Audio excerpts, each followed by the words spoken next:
This Call the conference will now be recorded. board order for August the 12th. If you would stand with me, and Commissioner Mark is going to lead us in prayer and pledge of allegiance. Let's bow our heads. Oh, grateful Heavenly Father, once again we come before you today with thanksgiving in our hearts. Thank you, Heavenly Father, for all that you have done for us.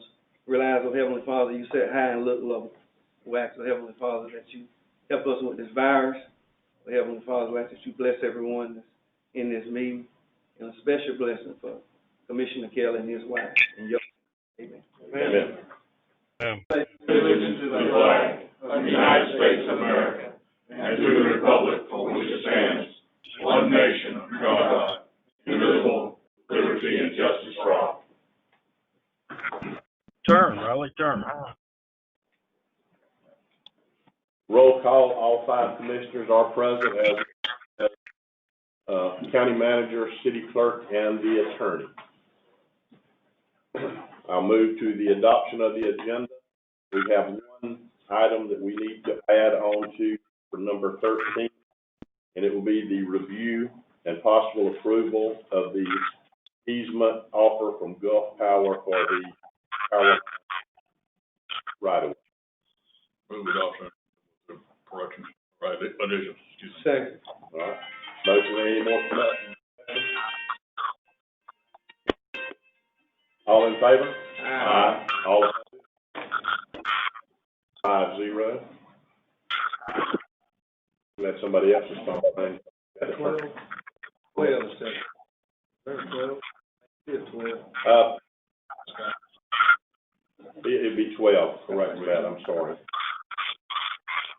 I don't have an 11. Hang on. You got 11 on here. Yeah, Right, you got it'll 11 be, on it'll here. be item number 11, 12. 11, right. Okay, at this time, we will open the phone lines up for petitions from the public.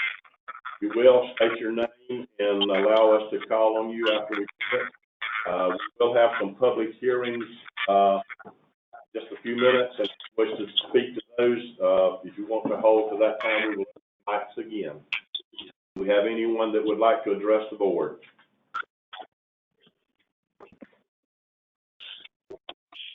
Johnny, this is Jim Stanley. I'd like to address the board on the zoning for the Cracker family. Okay. Mr. Jim, you want to address it now, or you want to wait till we do the public hearing for that? That'll be fine. I appreciate it. Good morning to you folks. I've known the Cracker family, especially Robert, for about 2 years. I have found them to be very honest, easy to get along with. Can't imagine them doing anything that would embarrass this county or embarrass them. I just feel like that they need to approve this zoning for these folks. That we don't need to be discouraging people. We need to be encouraging people. And I'd like to thank Renee Demps also for the good work that she does, and especially the kindness that she shows other people. Thank you for your time. Thank you, Mr. Stanley.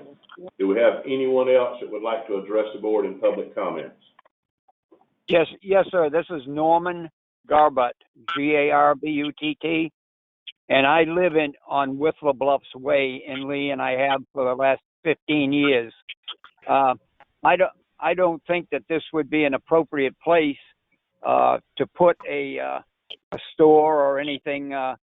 There's only approximately 12 families that live full time up in that area, and I don't think that it would be conducive to the neighborhood or for anybody investing in that area to put anything up in that area. We're up here. We bought the acreage so that we could be pretty much out of the loop, and that's the way we'd like it to stay. Okay. Thank you, Mr. Garbutt. Do we have anyone else that would like to address the board? Yes. Please state your name, please. Yes, sir. Greg Lee, 1182 Whistler Bluff, Northeast. Okay, Mr. Greg, you have the floor, sir. Yes, sir. I've had the property about 3 or 4 years. It took me probably 30 years to find such a property.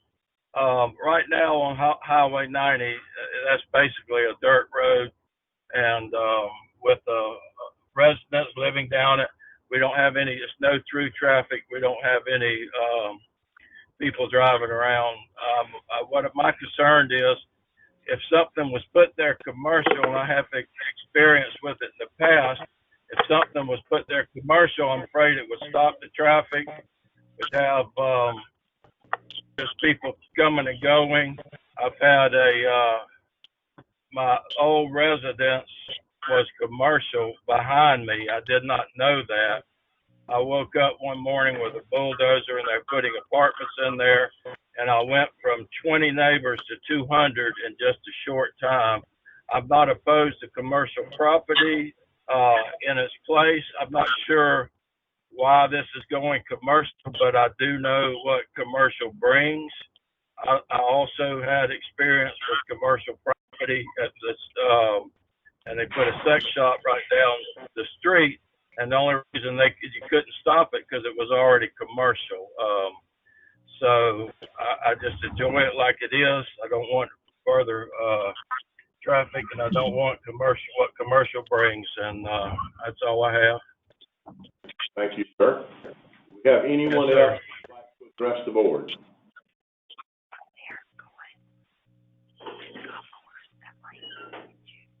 One more call. Do we have anyone else that would like to address the board?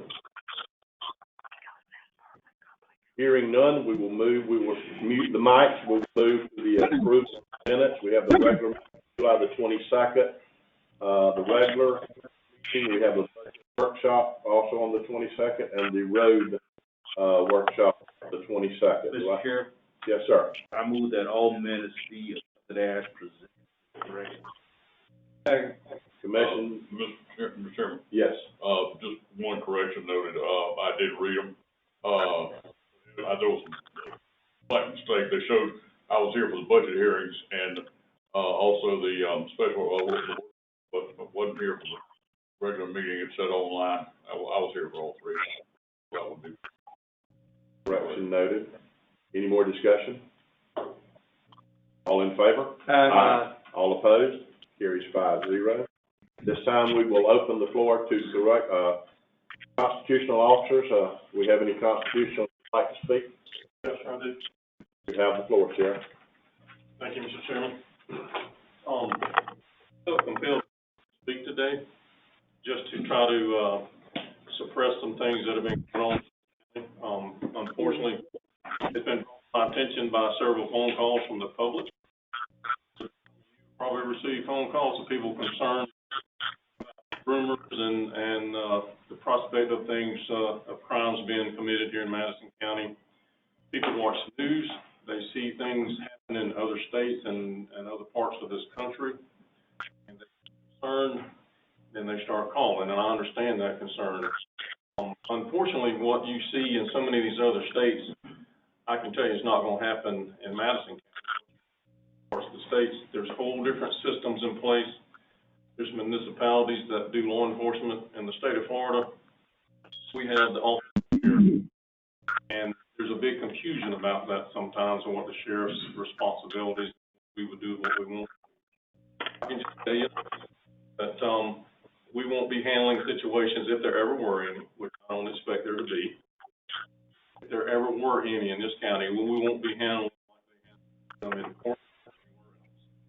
But just because of that, just so that I can clarify, some people, and maybe yourselves, have never heard this, but I just wanted to read a little excerpt out of the Sheriff's Manual, which just is basically Florida statute. Just real quick, you'll know without a doubt what I'm talking about. Office in Florida, and it is declared policy to preserve the independence of sheriffs as constitutional officials concerning the purchase, supplies, and equipment, the selection, employment, discharge, and compensation of personnel. While the sheriff is the county officer, he or she represents the executive or administrative power of the state within the respective county. A sheriff's powers and duties are prescribed by statute, necessarily implied therefrom. Two primary references for sheriffs are Chapter 30 and Chapter 951 of Florida statutes. Chapter 30 specific to sheriffs, and there are many statutes that dictate laws which sheriffs are required to enforce, not included or mentioned in this chapter. But then they go on and give an excerpt from chapter 30, and I just wanted to read that. This is the excerpt that the sheriff's manual for the state of Florida chose to put in print for the sheriffs right up front. The sheriff is the preserver of peace within his or her county. The direct rights, unlawful assemblies within that county, force and a strong hand necessary. He or she is authorized to raise the power of the county and command any person to assist.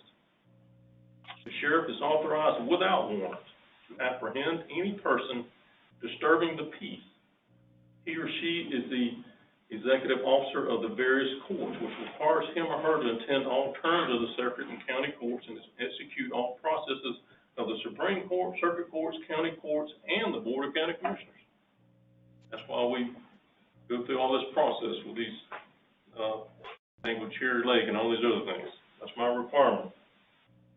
The sheriff is required to execute all orders of the Board of County Commissioners of the county. He or she in person or by deputy shall attend meetings at the option of the Board of County Commissioners, for which the sheriff's office shall receive compensation, which I didn't realize that, Billy, you may have. We'll be sending you a bill. And as of County Commissioners deems proper. I just wanted to read that because there's a lot of confusion, when people see things on the national news and they wonder what law enforcement here is gonna do. I can tell you what we're gonna do. We're gonna enforce the law. We react to any threat level that we see. That's what we do. This is not my authority. It's my requirement. I don't have an option. Whether I want to do it or not, if I'm going to be sheriff, I got to do these things. And if I'm not going to do it, then I need to step down. Well, I can tell you, I'm going to do my best to make it through 4.5 more months, and I'm not stepping down. We're just going to enforce the law. I'm personally not concerned about any of these issues in Madison County. I'm 61 years old. I've been here my whole life. We grew up with everybody together. I'm not concerned about people doing silly stuff here. I feel like if we ever did have anything that's in regard to these things that have happened in these other states, it would be outsiders. And I just wanted to say that so that maybe if you heard that from me, and unfortunately, like I just read, the authorities with the commission are different than the authority of the sheriff, and we're separate. We don't answer each other. But unfortunately, the public a lot of times don't realize that. They think that I work for you, or maybe you work for me, I don't know. But there's some confusion because of municipalities and county government. Those things I just read, I met with the governor of the state of Florida, the general of the state of Florida, and the incoming speaker of the House, Rouse, overseeing, I believe it's House or Senate.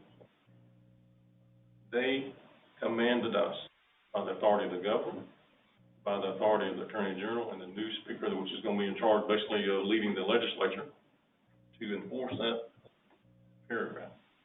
And they required us with all backing that the state had. The point I wanted to get to is apparently there's a lot of rumor mill going around about these vigilante groups, about these people that are potentially inciting riots on all sides of the issues in our nation. And some identify themselves as being associated with the sheriff's office. And I can tell you that's a bald-faced, straight-up lie. And if anybody says that, you can tell them that the sheriff said, you are a liar. I don't need anybody in this county to do my job. I haven't given anybody the authority to do my job, or I haven't deputized anybody other than our employees that work here, and all you guys are familiar with them. If there's a situation that we cannot handle in this county, by statute, all I've got to do is call 66, any of them other sheriffs in the state of Florida, and they will be here very quick. If my jail won't hold the people that we arrest, then I've got 66 other jails in the state of Florida that will. I'm equally mandated to do what that paragraph just said in every county in the state of Florida. And that would be my resource. If that doesn't effectively handle anything, and I have the resource of every municipal city police officer in the state of Florida. We have the same agreement. So I just don't understand why people are concerned about the lack of force, or if I don't think it's ever going to be needed. But if it ever were, there's a lot of force out there that are available. All I got to do is ask. And it's not my authority to do so. It's my so maybe if people understand that, it would help some of the rumor mill about vigilante groups or Militia. Anybody that feels like they have to have a militia or anything else. I can tell you, in the state of Florida, you have the right to protect yourself. There's stand your ground laws. There's all types of laws that allow you to use whatever force necessary if you are in danger or in fear of bodily harm or death. That's your right as a citizen. And that's where you need to leave that. I have a requirement as sheriff to do what I'm supposed to do, and that's what I will do. And I'm going to do my best to do that for the next 4.5 months. So with that being said, if anybody hears my name associated with any group, left, right, or in the middle, feel free to contact me, because I don't give people authority to use my name to associate with any of these groups. I don't care if it's from the far left to the far right. I have to represent an officer of sheriff, and I'm going to do my best to do so for at least the next 4.5 months, as well as I've done in the last 11.5 years. So I just wanted to make sure that that was said in public. Unfortunately, as a commission, as y'all know, you people are the sounding boards for everything and everything in this county, whether it's your authority or whether it pertains to you or not. But that's kind of like the price of doing business.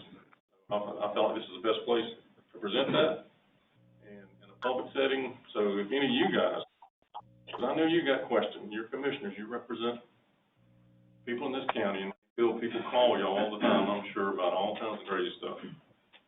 But if anybody calls y'all about anything regarding the sheriff's office, please feel free to call me and let me know about it, or forward it to me, or call me and question me about it, and I'll be glad to tell you truthfully anything that I know about.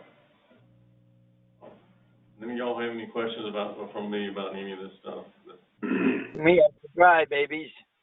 Could you please, there's some mics that aren't muted. Could you please mute your mics on your phones, please?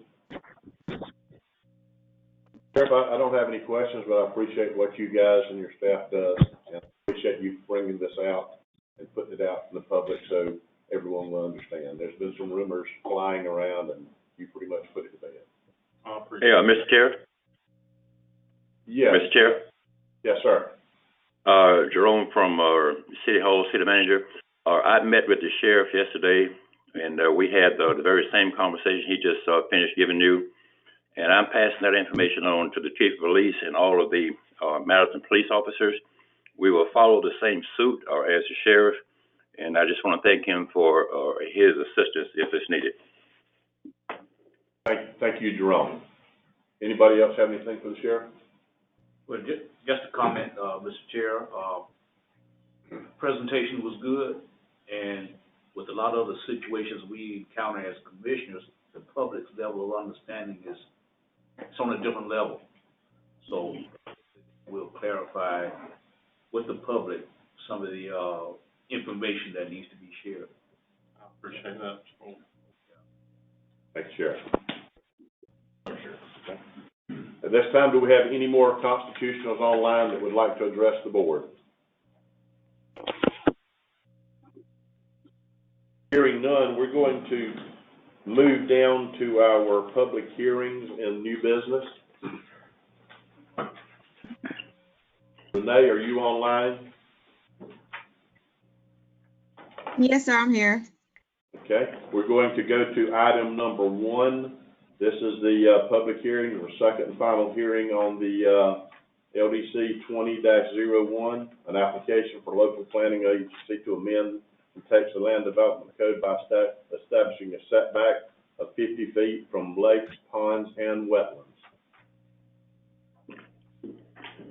Yes, sir. This amendment to the Land Development Code was approved by the Planning and Zoning Board at a previous meeting, and information was brought before the Board of County Commissioners at a regular meeting for the first reading and approval for me to advertise to have the ordinance completed and adopted. And the matter is on this agenda for approval of that ordinance, amending that section to add setbacks to the other bodies of water that were not previously covered in the county's land development code.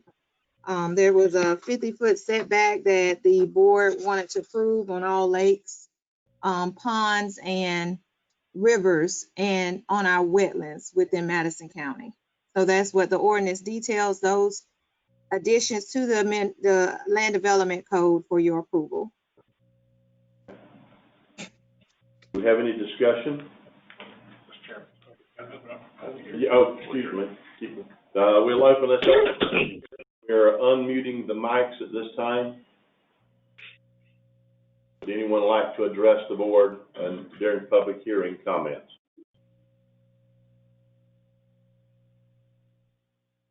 Hearing none, we will open it up to the board for comments.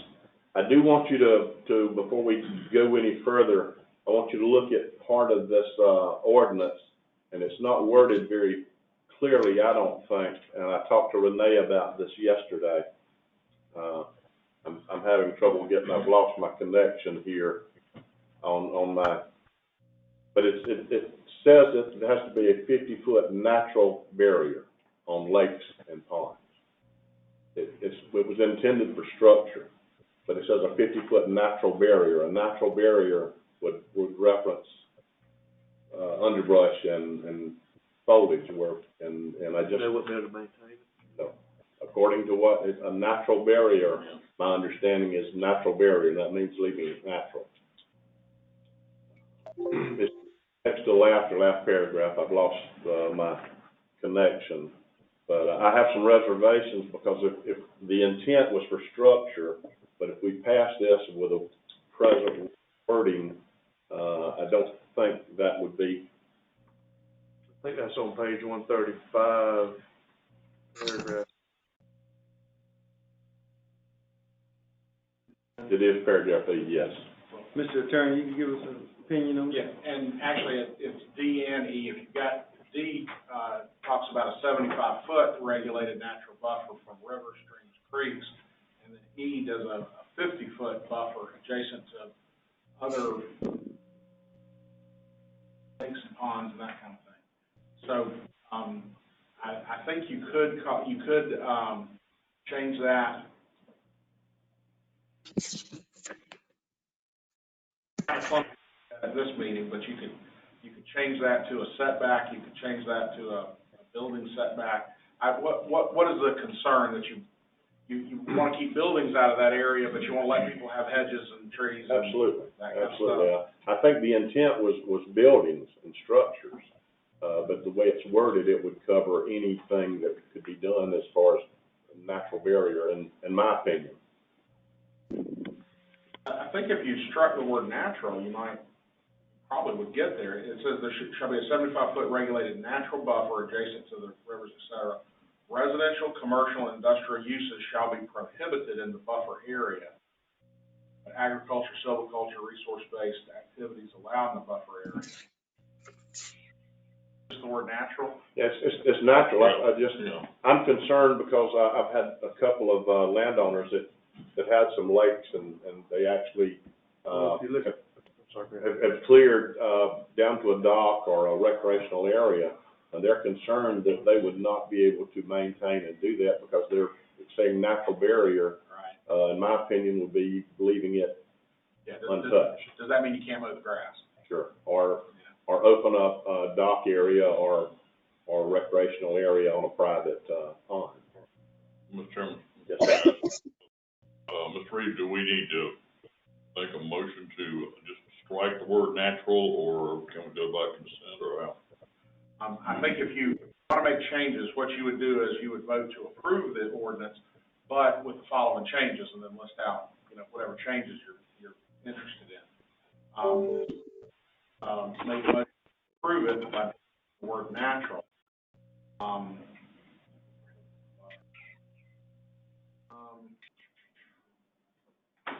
That probably gets you close to what you want to do. You got, okay, residential, commercial, industrial uses shall be prohibited in the buffer areas, but agriculture, silviculture, resource-based activities are allowed in the buffer areas, subject to.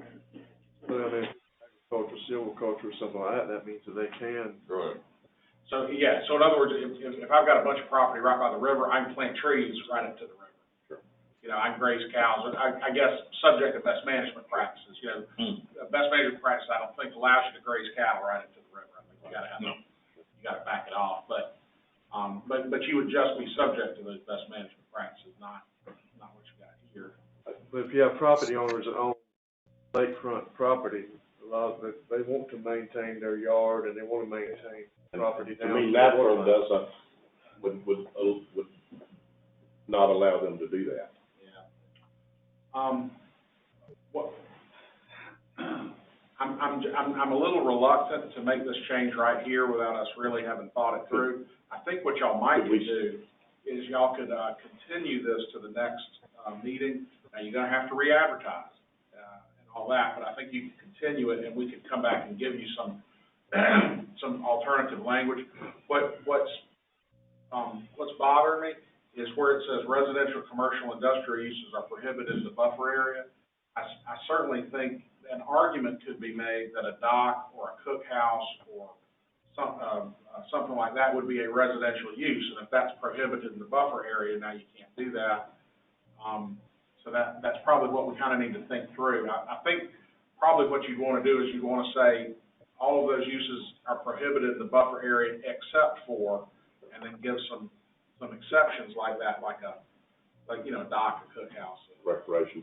Could we send it back to P&Z for them to clean it up? Certainly could. And I'm concerned about us approving this today, and 5 years from now, 10 years from now, it come back and be Well, you sure want to have it exactly the way you want it before you adopt it. You don't want to adopt it and think you're going to put it in place. So we need a motion to continue, I'll send it back to P&Z. I move it back, send it back to P&Z. Second. Have a motion to send it back to P&Z to reword the verbiage in a second. Any discussion? And I think, Mr. Chairman, you want to make it clear to P&Z, you're not against the idea, but you want to have the, Just clean the verbiage up a clean the bit. verbiage up. Yeah. Absolutely. Okay. All in favor? Aye. All opposed? Here's 5-0. We'll move into item number 2. Renee, this is the public hearing on CPA 20-02.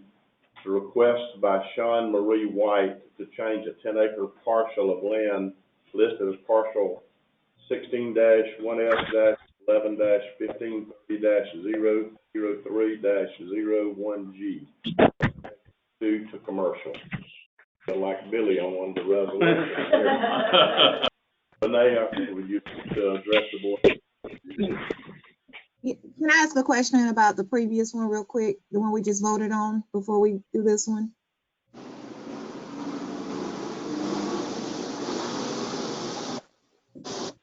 Can you hear me? Yes, ma'am.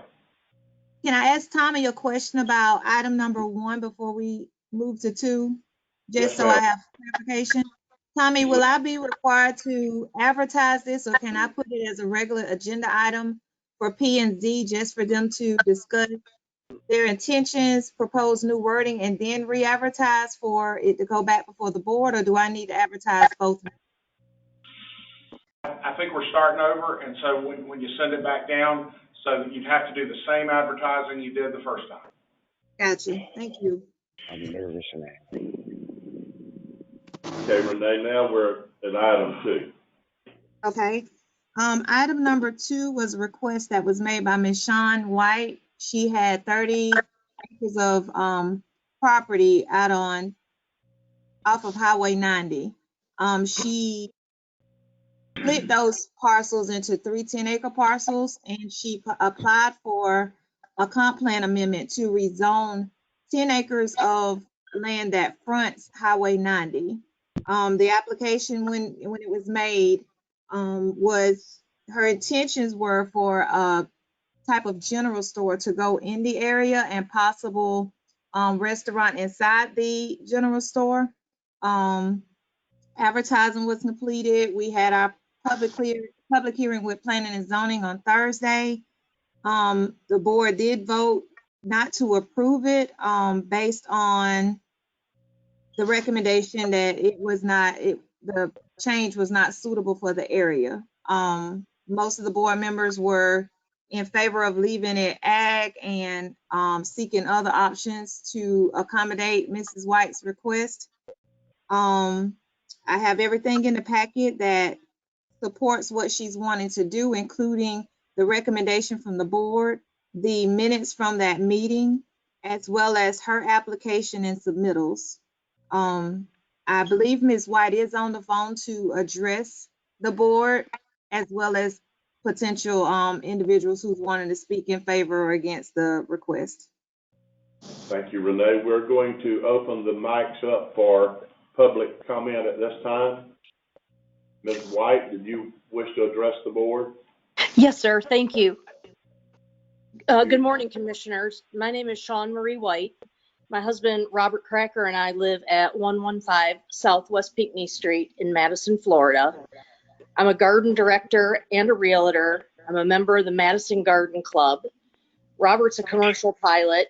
He's a realtor and a member of the Madison Mason Lodge number 11. I'm speaking with you today regarding the denial of my rezoning request by the Planning and Zoning Board. On Thursday, August 6, 2020, I brought before the Planning and Zoning Board the request to have my 10-acre parcel located on Highway 90 and Mango Avenue zone commercial. Board member Sarah Pike made a motion to recommend the denial of the land use change due to it not being compatible with the Madison County Comprehensive Plan and future land use map. Kelvin Malone seconded the motion. The motion carried 6-1 with board member Matt Krim casting the dissenting vote. I'm asking the commission to zone the parcel mixed use general commercial, as that zoning designation meets the rural aspect of the parcel, and being that the parcel is directly located on a major arterial, Highway 90, mixed use general commercial also allows for the intended use, which I stated on August 6, 2020 to the Planning and Zoning Board for a retail store and restaurant. Thank you. Thank you, Ms. White. Do we have anyone else that would like to address the board during this public hearing? Yeah, Mac Prim. Okay, Mr. Prim, you have the floor, sir. Okay, I couldn't remember exactly how the application read, but I was going to suggest that the best use of that piece of property would be the mixed use, which is it's on page 1 to 2 of section 10A in the comp plan. And it reads, permitted within the rural areas, which are both highly accessible to principal arterials. And other than I-10, Highway 90 is the principal arterial in Madison County. This piece of property sits right on Highway 90. There's a good, for so few people, I was surprised at what a good road Mango is, which I don't even really see people attending the store. I mean, in order to have this, she'll have to have an entrance on 90. And most of this, a lot of concerns we heard from neighbors, those can be taken care of, or those type things will be addressed during the permitting process after Ms. White, figures out what it is she wants, how the building's going to look, and makes a site plan. And that goes through a committee, the development review, and then before any site plan is approved, and then the permitting process takes place. So anyone is concerned that there's going to be a strip club there, well, only if the commissioners permit it. That's the only way that could happen. Everything's drawn out perfectly for you. And like I say, I was going to suggest the best and highest use for that property would be mixed use. Under the Land Development Code, on page 3 and 7, section 3.5-1, application for future land use map amendment. Number 9, the commission may, by ordinance, amend, modify, or change the future land use classification of the property. I don't know what went on in our meeting. I was pretty disturbed that, you know, that the board I serve on would so vehemently deny raising the tax base of Madison County. I mean, a store right there is not going to affect anybody other than it just, the parking lot might be full and they might be rubbernecking, wondering what's going on when they pass by. But I believe if we're going to try to encourage any growth by any new people that move into the county, we have to go ahead and take a look at that. And that's one reason the comp plan, I think the chairman used the comp plan. I'd never heard it used in that respect, trying to tell this woman that she could only have a commercial business where there was sewer and improved water. And I think y'all all have a copy of the book, and right there in the comp plan, it's all lays out right there. I think sometimes some of the other members on the planning and zoning board forget it's not about what you personally feel. Did that person follow all that was laid out in this book, which is our ordinances and controls us? Personal feelings shouldn't run into any of this. If a person meets everything on that list, and then it should be approved. You know, that's our job, to make sure that they've got exactly what they need before we take it or recommend to the board. And it is only a recommendation, and I'm glad it is. And I have had to sit on that board and approve things that I had to bite my tongue because personally I didn't want to see it. But the request, 4 minutes, ma'am. You got to finish your closing. Well, I'll close it on up then. But like I say, as long as the person meets everything that's the requirements that are in the filing of that application, that's it. And I would encourage y'all to pass and not follow the recommendations of the P&Z. Thank you. Any questions, I'll be happy to answer. Thank you, Mr. Friend. Do we have anyone else that would like to address the board during this hearing? Spoke at the beginning of the meeting. Is this open for neighbors that spoke at the beginning? Yes, sir. I had told you could either speak early or now, but yes, sir, if you would like to, you have. Okay. I'm Greg Lee. I live on Whipple Bluff, and I come in Mango to get there. I understand what the gentleman just said about the personal feelings and all that, but speaking for every neighbor down here that I've talked to, they're opposed to this, and the reason for right now, again, Mango is just a dirt road, and nobody comes down this road, nobody stops there, they just keep going by. And again, I know what happens once it becomes commercial. I understand that you have to vote for what comes there and submit a plan, but I am vehemently opposed, just as a man can't understand why it did not pass, but I am against it, and I remain. That's all. Thank you. Do we have anyone else that would like to address the board? Yes, sir. Sean White speaking. In response to Mr. Lee's statement that he is representing every neighbor, that is indeed not true. We have had support from the manager at Lee Peanut, which is a neighbor. We have had support from Mr. David Eisenhower, who is a property owner on Withla Bluff Way. His property is directly next to the Garbutts. We have had support from Mr. Walter and Beth Schoenfelder. We have had support from Mr. Marshall Donaldson, who is a longtime resident and property owner.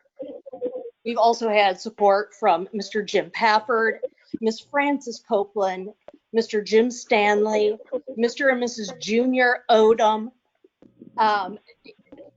to mention just a few. So, sir, Mr. Lee, you do not represent everyone. Thank you. Thank you, Ms. White. Yes, ma'am. Yes, and I understand. I do not. This is Mr. Lee again. Mr. Lee? We're Yes, sir. not going to go back and forth. We're going to move forward. Do we have anyone else that would like to address the board? I would. Okay, please state your name. Hi, Greg. Oh, you go ahead. Okay, this is Joe Squitieri. I live on Withla Bluffs Way, and I want to state my opposition to the land use designation change for two reasons. One is not in keeping with the comprehensive land management plan, which I know the county spent a lot of money to develop. And I was very impressed with the county in that they have these development zones that encourage commercial development by offering water and sewer, amongst other different amenities. I don't see how this land use change is in keeping with the whole comprehensive plan. Plus, this piece of property is right on the corner of, on the east side, Water Management District, on the south side, Water Management District, protected properties, and really right on the edge of the state forest. And I just don't see how that's in keeping with that the whole nature of the area. Plus, you've got the whole issue of it being rezoned to commercial. And I know Ms. Wolf says she's going to put, the general store, which can be done under Ag 2, which is I learned that in the last meeting, but it doesn't mean that in the future that property can't be developed as something else under commercial, which is totally not in keeping with what the plan is for this area. Commissioner Waldrop? Yes. Thank you. Yeah, thank you, sir. Yes, ma'am. Who was that wishing to address? This is Renee. Yes, Renee. I just wanted to clear up Ag 2. The current zoning of that property does not support a general store. Commercial uses are not allowed in Ag 2. There are certain items that are allowed by special exception, and that's not one of them. That was mentioned in the meeting that Ms. Shawn White could proceed with placing a general store on the property without changing the zoning, and that's not correct. I just wanted to clear that up. Thank you, Renee. I just want to reiterate that. I did research that yesterday. It's not allowed what she's wanting to do in Ag 2. Okay. Do we have anyone else that would like to address the board during the public comment section? Yes, This sir. is Gregory Cleary. Please state your name again so the clerk can get it. Okay, this is Gregory Cleary, 1464 Northeast Withla Bluffs Way. I am still opposed to the commercialization of this community. I think we have to first, number one, do no harm. Now, when you have a commercial property at the base of this community, you are inviting a number of things in the future. I spoke at the planning and zoning meeting about urban creep. I talked about how everyone was thrilled to be out here amongst the nature that it provides, and the sheer joy of knowing that we're down an old dirt road, unimpeded, and it's just a great place to be. When you introduce a commercial parcel or parcels, as I suspect, then you're going to have sightseers You're going to have people feeling free to say, hey, what's on down this old dirt road? And pretty soon, it loses its character. We have spent a great deal of money and time, and yes, I believe the majority of my neighbors are opposed to any commercial lot or lots, plural. And so this entire meeting begs the question, number one, why do we have a planning and zoning board in the first place?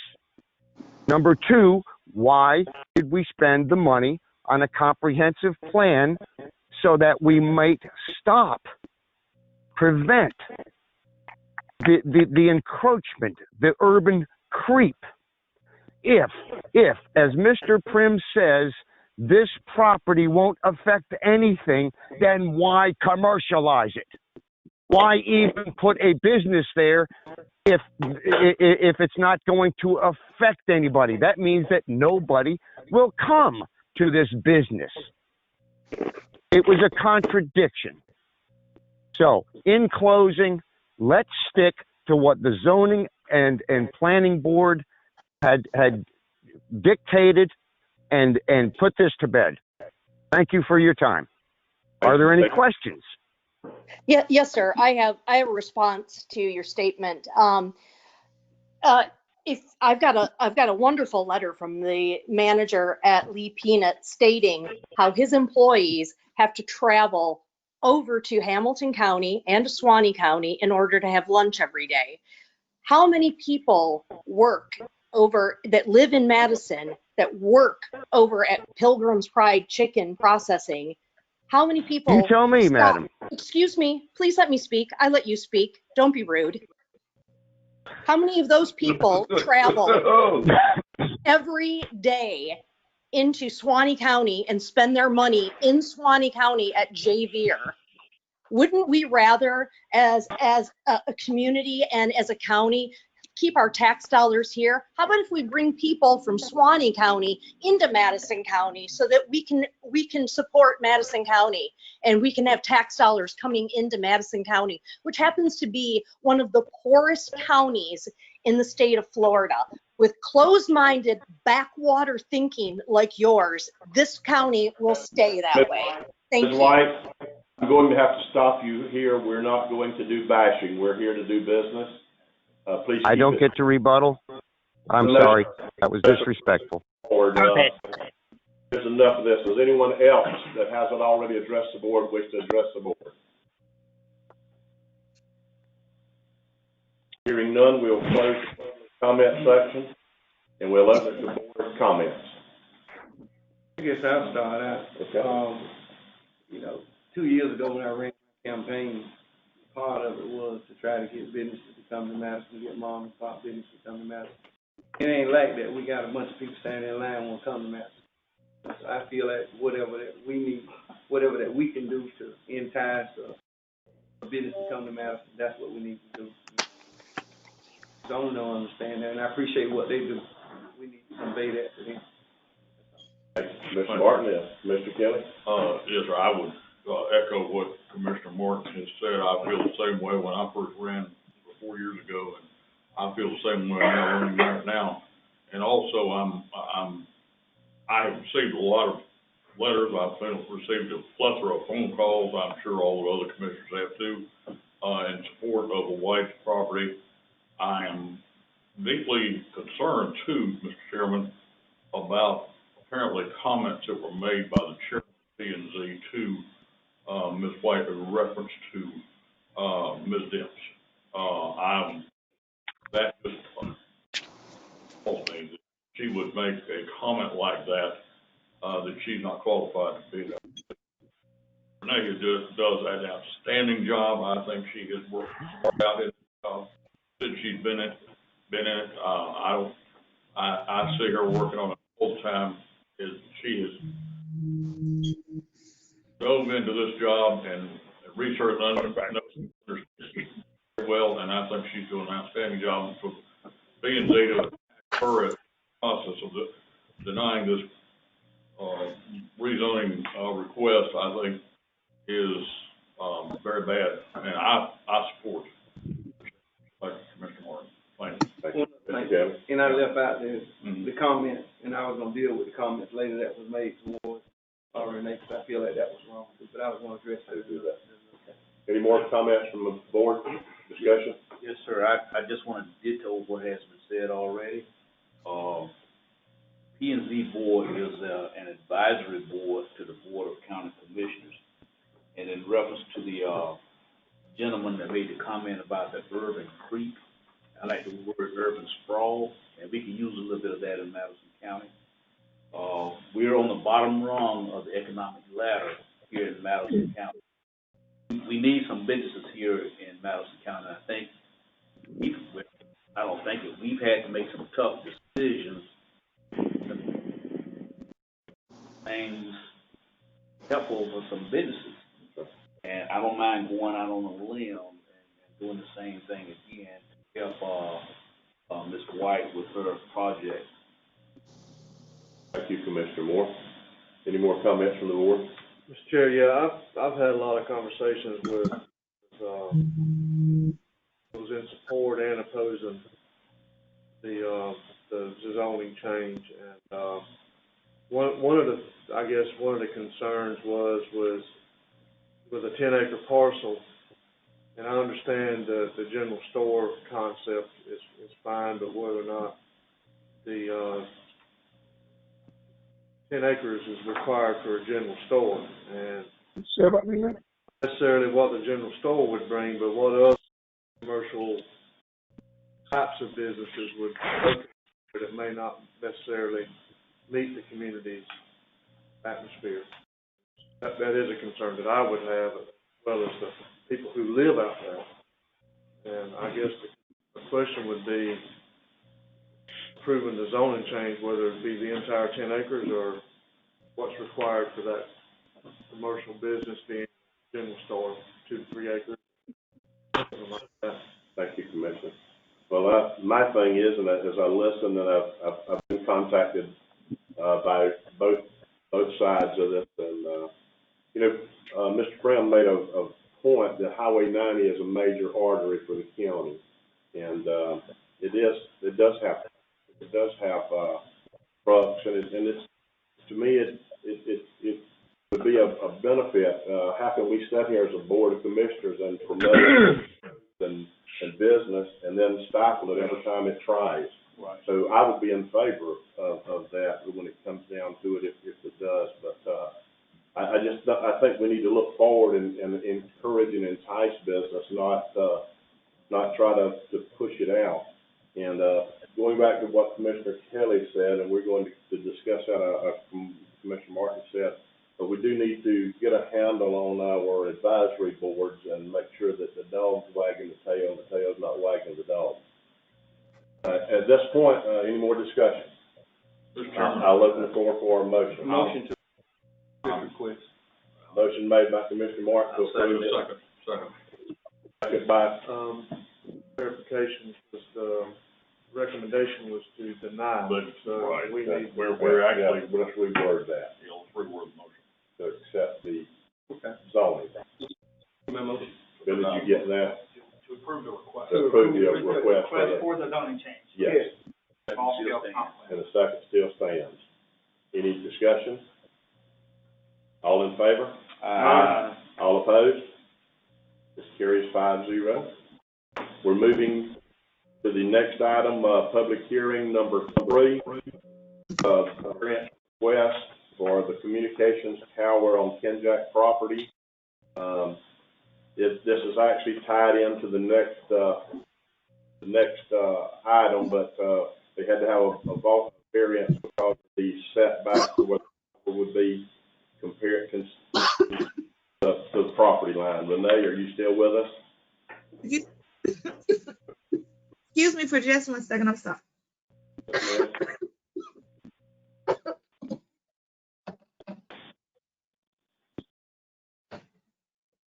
I'm sorry. Okay, bless you. All right, we're on. If you would address the board with that, please. Yes, sir. Application has been made by Communications Tower Group LLC for a tower proposed on property owned by Kenjack Corporation out by the interstate on State Road 53. The tower proposed is a 250-foot self-support tower. Mr. Terry Thomas, representing Communications Tower Group, has submitted all of the site plans, all of the studies. He submitted everything as far as required for the cell tower placement. The variance that's been requested is for the east property line. There's a neighboring property where the tower will be placed. It won't be quite 300 feet. So we're asking for, in conjunction with approval of the tower itself, for that variance to waive the setback requirement of 300 feet to 140 feet. The property owner is in support of that change. Mr. Harris came by the office, him and his wife, and they signed a waiver that said that they supported the tower placement, even though it was not going to be placed 300 feet away from their property line. So Mr. Thomas has done everything that needed to be done. Advertising was done.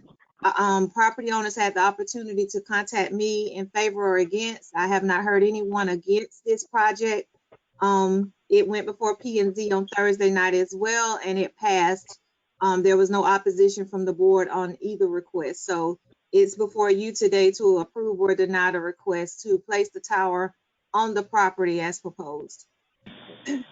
Before we go any further, I want to ask Mr. Reeves, do we have to handle each one of them separately, or can we handle them in conjunction?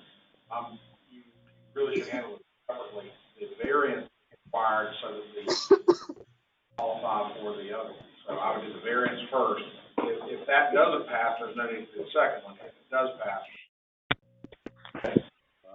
Having heard that, we're going to open the hearing for the variance request for the reduced setback on the communications tower. Does anyone wish to speak to the board? And does anyone wish to speak to the board? Hearing none, I'll open up for discussion from the board. Motion to approve the variance. Second. Motion approved by Commissioner Davis, second by Commissioner Martin to approve the variance. Any discussion? Yes, sir. Changed it from the setback from 300 to 140 feet. On this particular one. On this particular item. Right. On the east side of the property line. Okay, well, I'm jumping ahead of myself then. That's my question. Yes, we have to get the variance approved or discussed and dealt with, and then we'll actual tower. For the board to allow that setback to decrease, smaller setback, where the tower is situated, no. First question is, are you going to allow them to decrease that setback? I think my question is good for right now. We're talking about from the eastern boundary, is that correct? I don't remember which one. It was from one side. It wasn't all sides. It's eastern boundary. That was the question. Any more discussion or comments? We have a motion and a second. All in favor? Aye. All opposed? Variance passes. Now we'll move to item number 4, Renee. Okay, item number 4 is basically the approval for you to consider approving the placement of the tower now that you've approved that it can be placed in the location that was proposed. As explained, is a 250-foot self-support cell tower. So far, the carrier for that tower is Verizon, and Mr. Thomas will be working to get additional carriers, but the code only requires that one carrier, proof of one carrier for approval. So it was approved by the P&Z board on Thursday night by all the board members with no opposition to recommend to you, the board, to approve the tower as proposed. Thank you, Renee. At this time, we will open this up for public hearing comments. Does anyone wish to address the board on the communication tower? Calling one more time. Does anyone wish to address the board on this tower? Hearing none, we close the public comments. I'll open the board discussion. Motion moved by Commissioner Moore, second by Commissioner Kelly. Any discussion? All in favor? Aye. All opposed? 5-0. Thank you, commissioners. We're going to take a short break, and it's at 10 o'clock. We will be back at 10:10. This conference will now be recorded. Circle back and go to our consent agenda. Do we have any discussion or a motion to approve the consent agenda? Motion to approve. Motion by Commissioner Kelly, second by Commissioner Martin to approve. Any discussion? All in favor? Aye. All opposed? Carries 5-0. Moving to unfinished business, we have an update on the COVID virus. Ms. Bassford, are you online with us? Yes, sir, I'm here. Good morning, commissioners. I'm just going to keep it pretty short and sweet this morning. Due to our increasing amount of numbers and positive cases over the last few weeks, it is my recommendation that we extend our current local state of emergency. Thank you, Lee. I was on the phone with Ms. Albritton today, and she's not going to be able to join us because they've got some pressing issues that they're working with. Do we have a motion to? Motion by Commissioner Martin, second by Commissioner Kelly to extend the emergency declaration. Any discussion? All in favor? Aye. All opposed? That carries 5-0. We have now the discussion of the possible approval of the health insurance renewable quote. I'm going to turn this over to Mr. Billy Washington. Actually, I'm going to turn it over to Melanie Siegel, who is our broker. Melanie's going to talk to you about what they have. Well, hold on, before we do that, I'm sorry. Let me do that. I'm sorry, I'm setting Melanie up for failure here, kind of. You have to watch it. So I know, exactly. At the meeting we had on the 22nd with the sheriff concerning the sheriff's budget, they mentioned us looking at the sheriff's employee benefits consortium to get a quote for health insurance, and we did that, and they basically have quoted us the same coverage that we have now with United Healthcare, the same provider that we have now, and I gave that to all of you at the beginning along with an email. But on the third page, that's the stapled pages. On the third page of it says the renewal rate. And in the current consortium we're in, our renewal rate is going to be 14% under the Florida Sheriff's Employee Benefits, 2%, which results in a $95,000 savings over that renewal from our current consortium. Now, with that being said, I was going to let Melanie come up, because Melanie represents Brown & Brown, but also our consortium, and I want her to talk about that. So if y'all have questions, you have Melanie here. Also, the sheriff's employee, and I'm gonna massacre that every time I say it. The Florida Sheriff's Employee Benefits Trust is also on the phone in case you have questions. Okay. Melanie, I'll turn the floor over to you. Yes, I actually also brought Matt Montgomery. He is the leader of our Public Risk Insurance Advisor's Office, and so I get a little too much into the weeds, so I'm going to defer to him on this one. So, yeah, Matt Montgomery, I'm a public entity practice leader for Brown & Brown in the state of Florida. And I'll just be brief because I understand you guys have budgetary constraints and you're looking at a $90,000 savings. So I'll talk you out of that. But I do want to remind you, so some of you mentioned you were recently elected. We didn't sell, we represented the county for 10 years, but we didn't sell the consortium to the county. We built the consortium. Sat down with years ago, and we created a consortium. And the question was, how do we get out of this roller coaster where every year we're wondering where the insurance carrier is going to be? Where's our renewal going to come? How do we design a program that's different? So we banded together, Tim Sanders, City of Madison, we banded together and we created a consortium run by governments for governments. And the whole idea of the consortium is we actuarially peg where we think your claims are going to be for the year. And then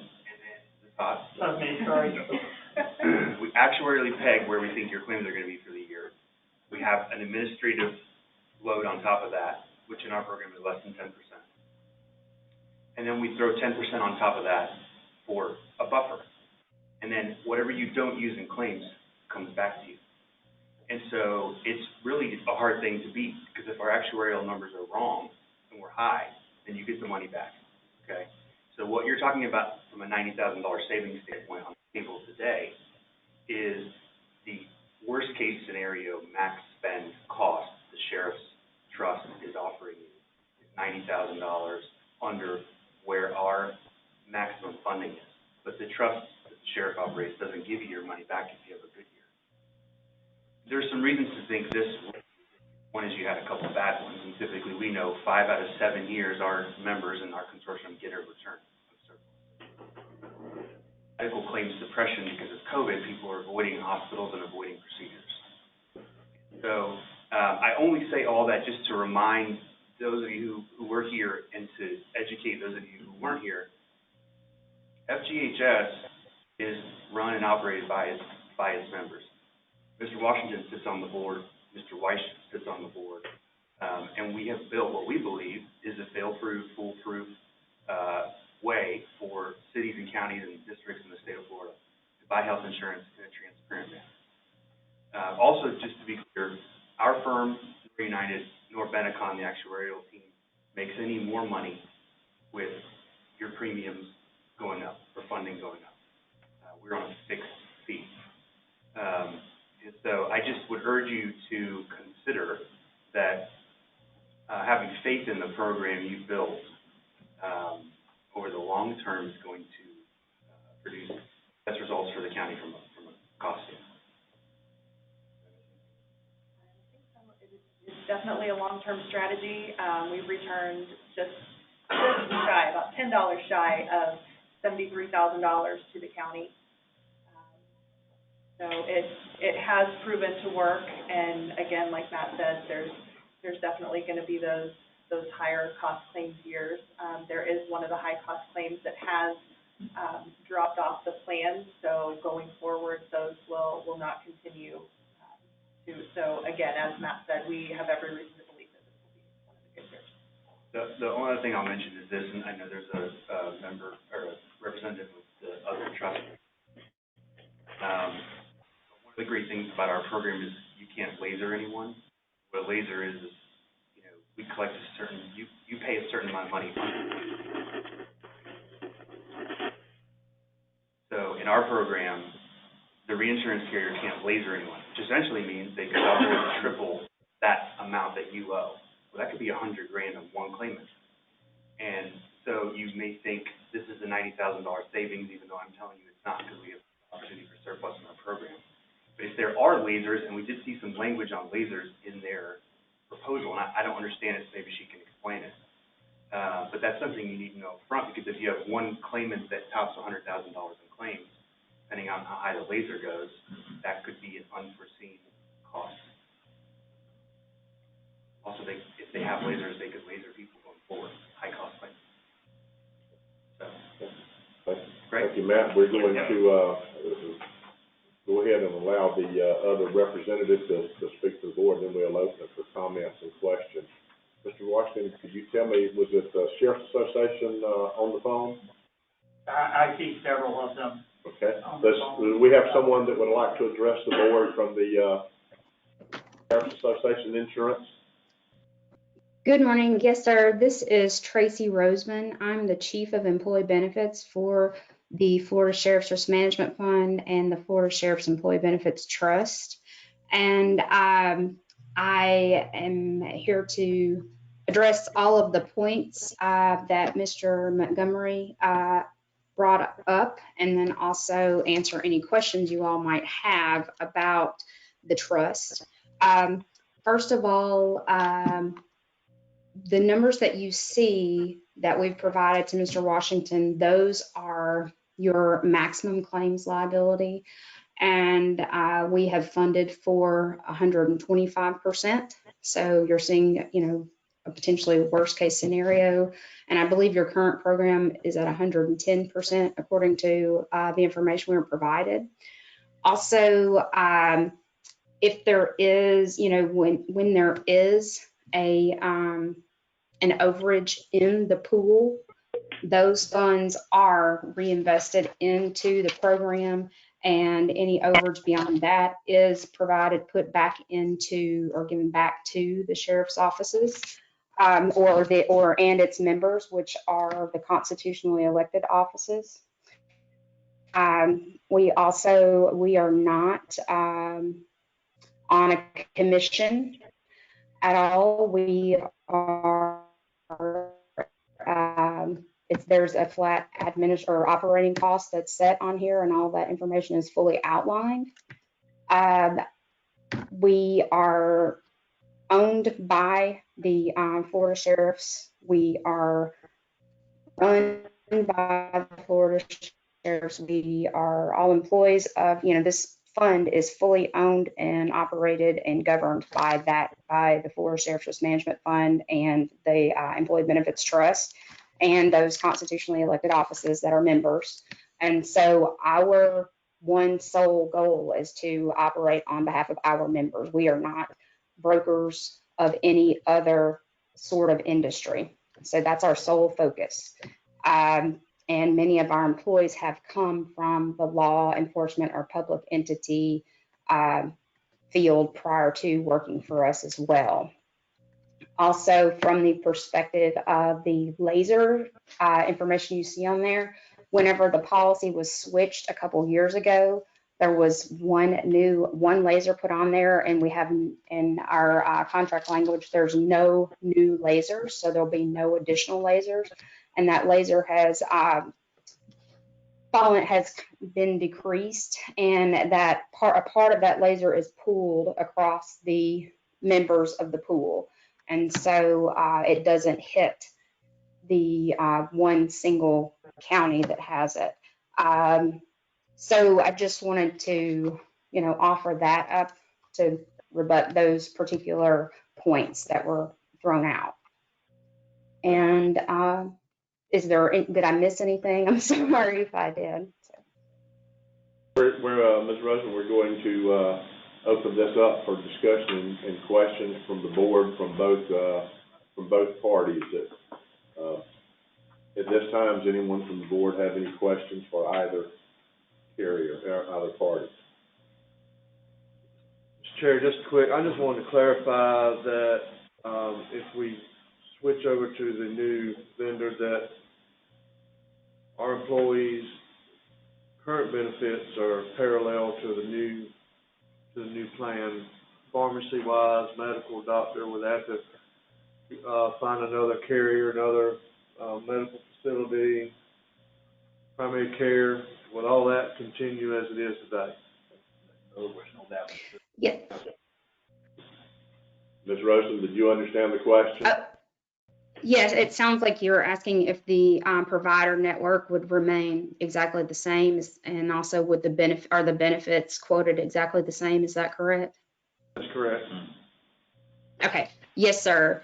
The program is quoted to be, you bring your benefit design with you, and we have those benefits built exactly as based on your current SBC and SPD. And so even if there were slight changes or enhancements that you wanted to make to the plan, we could also build it that way. Obviously, it's priced accordingly. And then from the perspective of the network, it is the United Healthcare Choice Plus PPO network. So you would not lose any providers at all. I had one question. You said that you had refunded back just short of $73,000. Over what time period was this?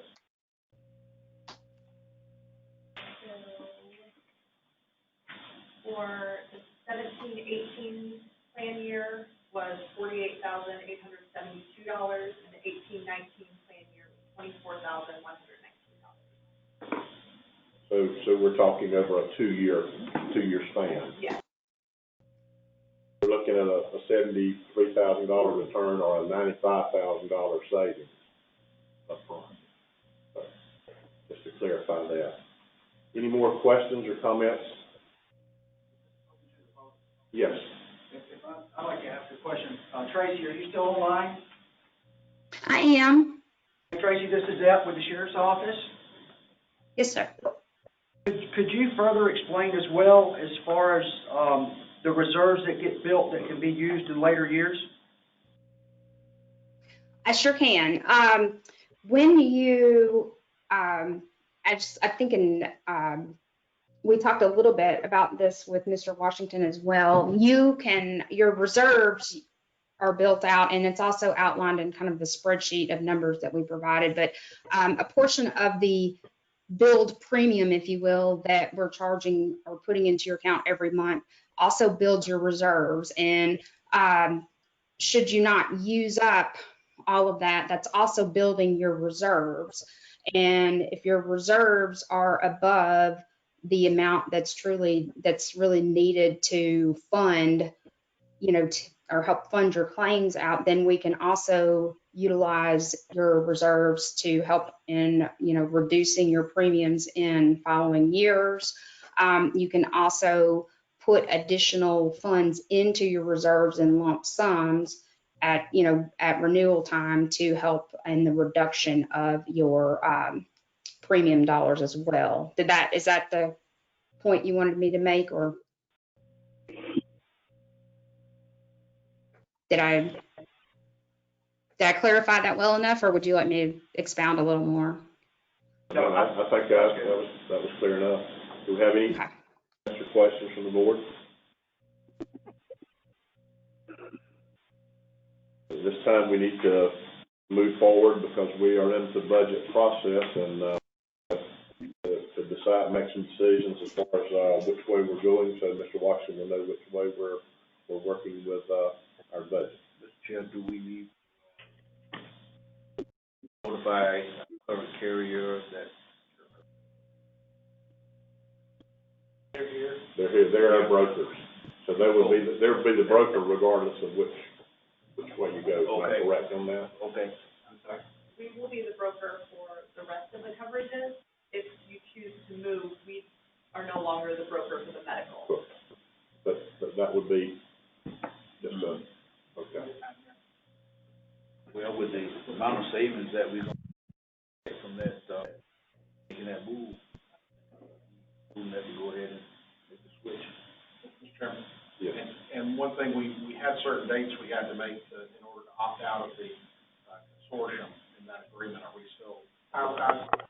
I can do that as it is. Okay. I'll be out before the next move. Mr. Chair, if I may, Commissioner, I think it's prudent upon us, because we're tasked with managing the people's money and the funds in the best way we can. And, looking at a budget at one point where we were even very dire straits, anytime we can see a savings, I think it's prudent upon us to do that. And nothing personal by any means. It's like we say it's business. Yeah. But in order to realize a $95,000 savings and still maintain the same service, I think that's incumbent upon us to take advantage of that. Mr. Chairman? Yes, sir. I want to thank Brown & Brown for what they've done. I think they've done a very nice job, but I think given what Commissioner Davis said and what Commissioner Moore said, we're at a point now where we've really got to do the best with people's money and our budget. I was not looking forward to coming into the budget process this year. It looks like we may be able to do a whole lot better than we originally thought, and this $95,000 savings would be as almost like Christmas in August. So that would be my motion. That's it. That's the motion made by Commissioner Kelly, second by Commissioner Moore. Any more discussion? All in favor? Aye. All opposed? Carries 5-0, Mr. Clerk. Okay, we're going to go to the Public Works section. Mr. Blair, you have sent us a list of some changes that you wish to implement into the collection centers. Yes, sir. Good morning, everyone. Good morning. On that one, we've seen some things on that paper. I just happened to be looking at the schedule a little clearer the other day.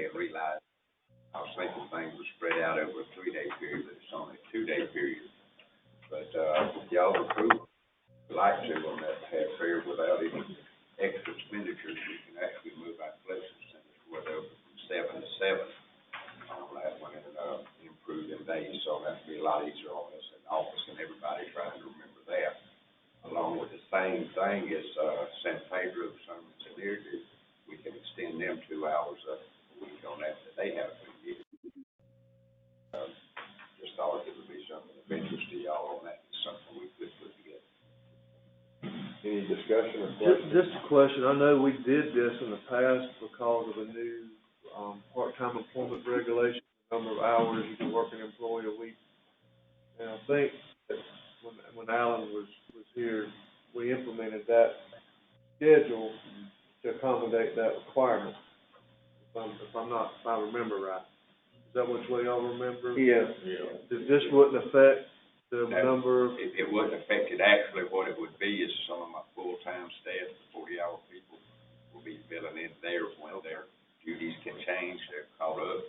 But at the same time, with the changes that's been made, 2 of my substitutes on that one that I have don't actually get the full 29 hours, so I'll use them in there also, move them up to about 22 to 24, so it would affect everything in the world there. okay, good. Okay. Any more discussion or questions of Blair? Chair, as far as the daylight hours, daylight saving time, that's not going to affect it, it's just. It'll be 7 to 7, which unless y'all want some change during the daylight savings time, of course, we would prefer to stay. Right. There's those that want to change and those that won't. I prefer to stay with it. I think this would help us because it's confusion. You hear people that, they go to the wrong, the day and they get there and they're. We even get confused in the office sometimes. I know, so this would just get it a little more standardized. Yeah. So all of them be 7 to 7 on the days that they're scheduled. Except, the small, you got some small centers. Is it here? San Pedro sermons and near would be a change from, 8 to 3 instead of 9 to 10. Flex that a little bit there. Hey, how we doing? For discussion, or I'll open for a motion. That'd be my motion. Second. Motion by Commissioner Martin, second by Commissioner Davis. Any discussion? All in favor? All opposed? Carried 5-0. If I could make a good note on that, Yes. I just found out yesterday on that one, positive thing, our grant has been approved for 2021. On that one for the 90,000 that we usually get, but, one of the counties is wrong and exceeded, therefore they don't get the small grant anymore, so it's divvied up on the smaller counties, so we got almost a $4,000 increase to 94,000 a year. While you're up there, just fill us in a little bit. You sent us some pictures and some information on your, recycling on your cardboard and the revenues that you're turning. Can you expand on that just a little bit? Well, it's a struggle. We've made some changes. Cardboard is, going real good. We are working on our glass on that factory. I'm hoping it up, looking to get 22 tons on hand, in order to actually load out to ship out elsewhere. I think up to Atlanta or something like that's where to go. But, our cardboard is coming along real good. We have a load a month on that. I would say actually 3 loads in 2 months' time, so it kind of works out there. So, we're struggling with our plastic and stuff, trying to get something going there. But, in the future to make some. What did you tell me a load of cardboard, averaged a ton, or it was surprising. Well, last month on that one, it was going out at $70 a ton. This month it's took a drop, it's down to 65 on that one. But as we looked at it on that one, that's what we're getting paid, is say 65 a ton. But by not putting it in the field, it's saving us $43 a ton. So it actually puts it over $100 a ton. And their savings, which saves money in our. So you're talking a 24, 25 ton load, so $2,500 revenue that's going back into the solid waste. Back into solid waste. I say that because, Mr. Blair's got a cardboard compactor in his Christmas list, at some point, and, he's trying to build that, recycling up to be able to justify it. The only other thing while you're here, and I had talked to you a while back about it, and I don't know if you've had a chance to even look at it, especially, I don't know about the other commissioners, but in the Cherry Lake area, I'm hearing people requesting or asking, is there a possibility at some time in the future, maybe have a short collection centers open for a short period on a Sunday afternoon?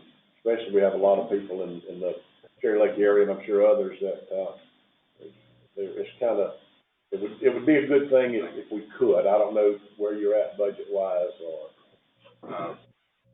We can look into it. I'll have something for the next board. I could, they kind of looked at on that being open 6 days a week type thing. So I know, if we were going to be open 6 days a week, it would be an additional $130,000 a year. You know, looking back, y'all figuring 4 hours, 6 hours on Sunday or something like that. Or 1 to 5 or 1 to 6. There's a lot of people that would be a very important thing.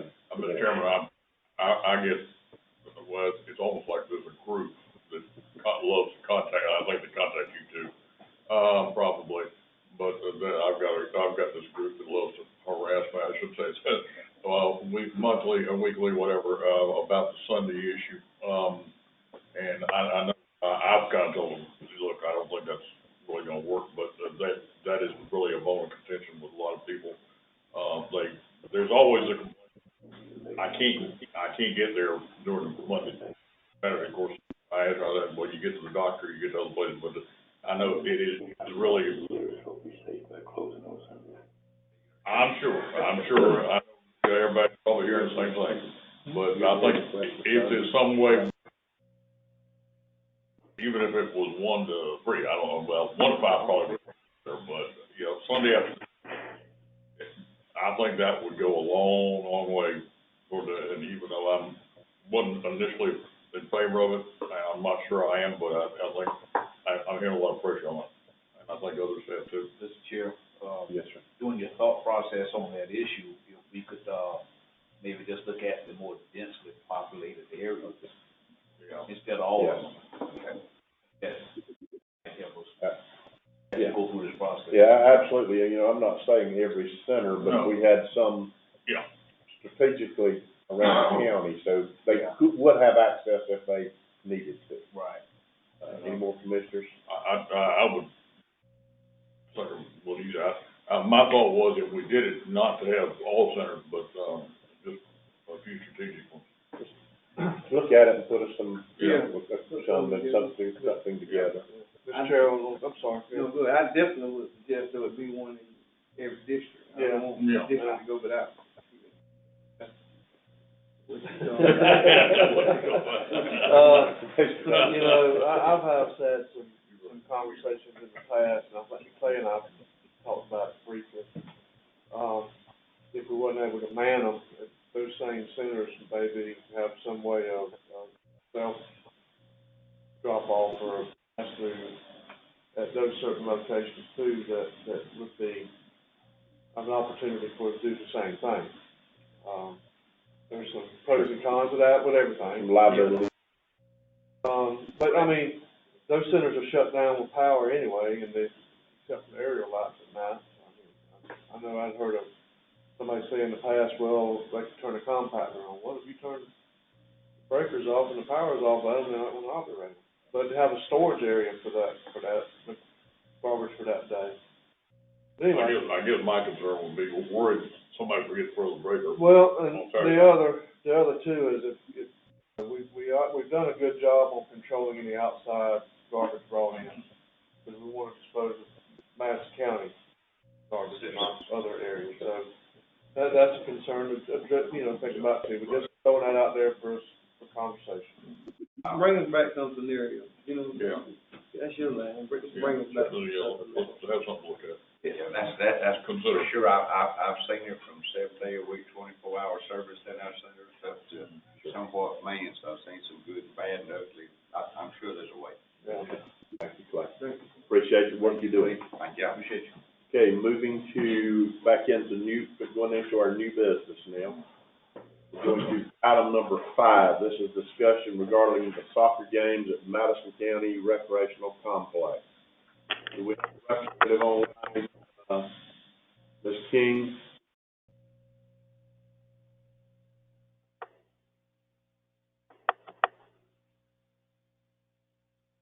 Ms. King, is there a representative from the Soccer Association online? If not, we'll continue on. We've received, each one of you got an email where the Madison Soccer Association, trying to bring it up here, had requested the authorization to play fall soccer games at the rec center. They did change their rules, if you look at it from the typical rules of play to the proposed rules of play in their schedule. They wanted to bring it before the board and get the board's opinion. We also have Mr. Garner here today. If you have any questions of him from the rec center. I talked to Ms. Albritton this morning when she was not going to be online, and I will hold that into my comments when we get through as far as the department recommendation. Does anyone have any discussion or comments on this at this time? Mr. Chairman, I guess I'd like to hear from Mr. Garner's thoughts on the proposal. Just looking at our email, they're talking about scattering out different age groups on different fields, and which we've in the past. Something we won't do now. Grass healthy, and then number 2, just congregate. It's not so much the team that affected, it's the gathering of the parents and the crowd that would be the issue. But with no bleachers, maybe they would at least have to fan out. But as far as separating the age groups and the distance on the field, that won't be an issue. That's normally standard for what we do anyway. Thank you, Mr. Anybody else have any more discussion? Are these everyday activities? I think they're gonna play on Tuesdays and Thursdays, is what the email said, and then we'll have an occasional rain out to have a makeup day. But I think it's just 2 nights a week, Tuesdays and Thursdays, starting at 5:30, and then I think they have a later game that starts at 8 o'clock sometime. That's a total of 6, and they're 3 on the field. Is that what I read? I believe. Yeah, their proposed rules would be teams of 6 players with 3 on the field per team at a time. I talked to Ms. Albritton this morning, and she had some concerns because she had not talked to them as far as what their plans were if they had a positive test kid come up, and with school starting back, we don't know what we're going to be dealing with in the next 2 to 3 weeks or a month. Her recommendation was for us to table this until the Soccer Association could talk to the health department and put together some plans as far as social distancing or what they would be, what plans they would implement if they were to have a COVID positive case with a child or a parent. And she asked me to pass that along to the board. I think that's probably a good idea. And I'll put that forward motion that we table for at least a month. Okay, table it for 1 month. Was that your? Next meeting. That was your. You said 1 month. I'll say, you want to do the next meeting? Till our next meeting? Yeah. Okay.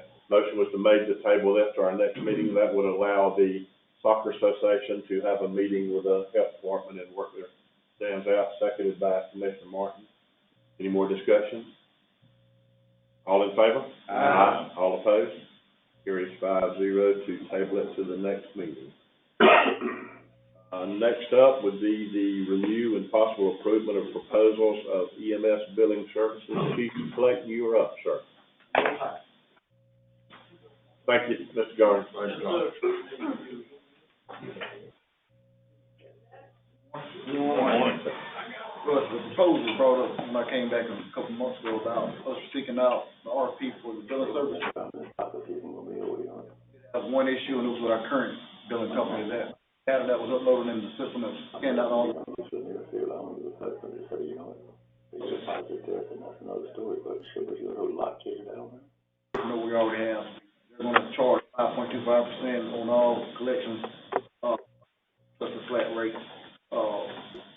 Other than that, they did recommend they're gonna do some software changes, things like that, things I've heard over the past couple months that I've been here. Haven't really seen no major change, so, starting off, that was the first proposal. The second one was, EMS MC, which was, I think, the one that was at the beginning, the very detailed one. With that service, they are a little bit higher, 5.5%. That would be the one I would recommend going with, but, before I proceed with that, they offer the online pay, they offer EMS crew training on billing and documentation, so that's what helps us with the increase. They talk about the 8 to 10% increase. That's what helps us get that increase by doing the training with the crews, what to document, what not to, how to proceed with this and different things.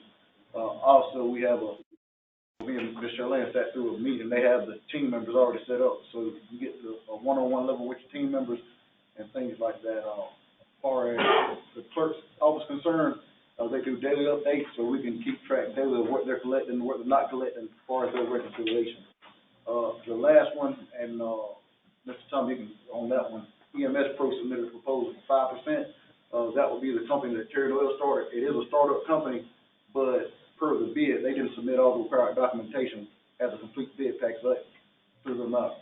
So, that only leaves us with EMS Consultants or MC. So I say we just go with MC. The MC would be your recommendation. Any questions or comments to Chief Blake?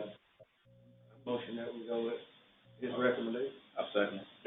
Any discussion? All in favor? Aye. All opposed? Covers.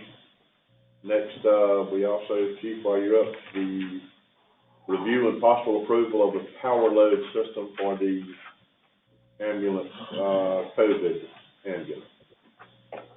Yes, I got two quotes. With the first one that I spoke to y'all about, the Striker had put a bid in for $28,000. Did some research. Furno has a better product now at $27,700. They will ship it straight to Texas, which I don't think Striker straight up gave me that price, but shipping wasn't including that. Furno, when the quote included the $300 shipping to Texas, so that puts it right at $20,000. Long term looking at, Striker did give us a saving on this run, but they can't do it every time. So if we want to repeat this in the future to keep everything standard, the replacement cost of buying a new one, or if we do a truck in the future, will cost us well over $40,000 for that one. Versus we go to the Furno system, it's right at about 36 if we were to do it in the future. So we have some savings in the future on moving forward with that one. I would say just go with the Furno for $28,000 since they're all the same. It's the one that's more serviceable. Yes, and that was the other part. The warranty wise on the Furno, you get a 2-year warranty on the stretcher, which Striker offered a 2-year warranty on the stretcher, but when it came down to the system itself in the truck, they only gave us a 1 year with the Striker, the Furno gave us a 2, and it has no moving parts in it. The Striker has a moving rail in it, that has to be serviced yearly. So, I think on that end, we'll save some money also. If you're recommending would be Furno? Yes, sir. Is this a CARES Act purchase? Yes, sir. That'll be that one. Motion to go with recommendation, Mr. Chair. So, and, go ahead. Well, let's think about this a little bit and to make sure that we make this contingent on the fact that we do get approval from the CARES Act money for the ambulance. Maybe we may want to put that in there because we don't need a stretcher if we don't have a CARES Act funding. But this is part of it, isn't it? Well, we are assuming we haven't applied completely. We're assuming it's supposed to be, and we've been assured it is, and if we just put this in there, that would be contingent on the approval. And I also have a letter from Furno showing that there's a testament, this is eligible expense, that to go with it for documentation purposes. Okay. So I need to amend my motion. Well, it's up to you, but. Based on that contingent. Yeah, I think that, okay. Did you get that? Yes, sir. Any more discussion? All in favor? Aye. All opposed? Carries 5-0. Let me add, one more before I leave on this one, while we're up here. This report I gave y'all earlier, we had some dust dollars, we say the stuff that's been around the I got a bid to buy for for $5,900 for them to buy that stuff that we're not using no more, just surplus property. So I was gonna see if we proceed with that also. Good deal. Yeah, you gotta actually have a list of the property you gotta Okay, declare I forgot you was, Okay. Do we need a motion? Do we need to put that on the agenda then to a motion of surplus this property, Tom? Yes, sir, you need to surplus the property, and, then you need to, direct disposition, and of course, who were we talking about, we're gonna sell it to somebody, give it to somebody? we were gonna sell it to the company that Fernand was dealing with. They had a rep that just bought old equipment, and that's what they referred us to. You do have guidelines on how you dispose of, property, so I think what you do is you just, declare it surplus and direct it to be disposed accordingly. Can we amend the agenda today to do that, or we need to bring it back around? So moved. You can if you like. Okay, I motion to amend the agenda to include this, surplus. Second. Okay, the agenda will be corrected, that will be, motion. Yeah, we have a motion and a second, any discussion? All in favor? Aye. All opposed? Okay. Now, do we need to just set this up as a line item now on our agenda for number 13? I told you we'd have a 13 eventually. You get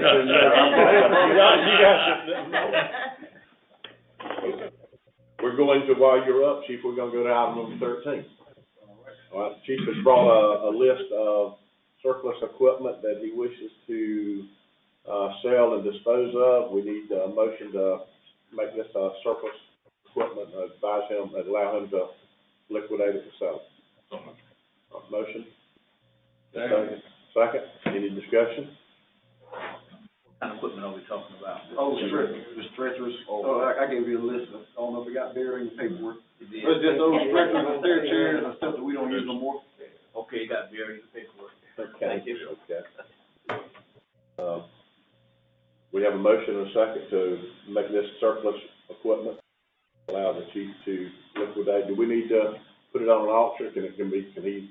With personal property, there's a statutory process, and I don't recall all the ins and outs of it, but I'll email it to you. Just surplus. We're surplus, and then you guys And can. direct it to liquidate. Okay, all right. Any more discussion? All in favor? Aye. All opposed? 5-0. Thanks, Thank you. All right, we're moving to number 8. This will be an economic development update with Mr. Ed Dean. Mr. Dean, are you online with us? Yes, sir. Can you hear me? Yes, sir. Yes, sir. You have the floor, Mr. Ed. Yes, sir. So, what I've done over the last several weeks is to kind of to talk to you individually and kind of compile a list of immediate priorities for the county.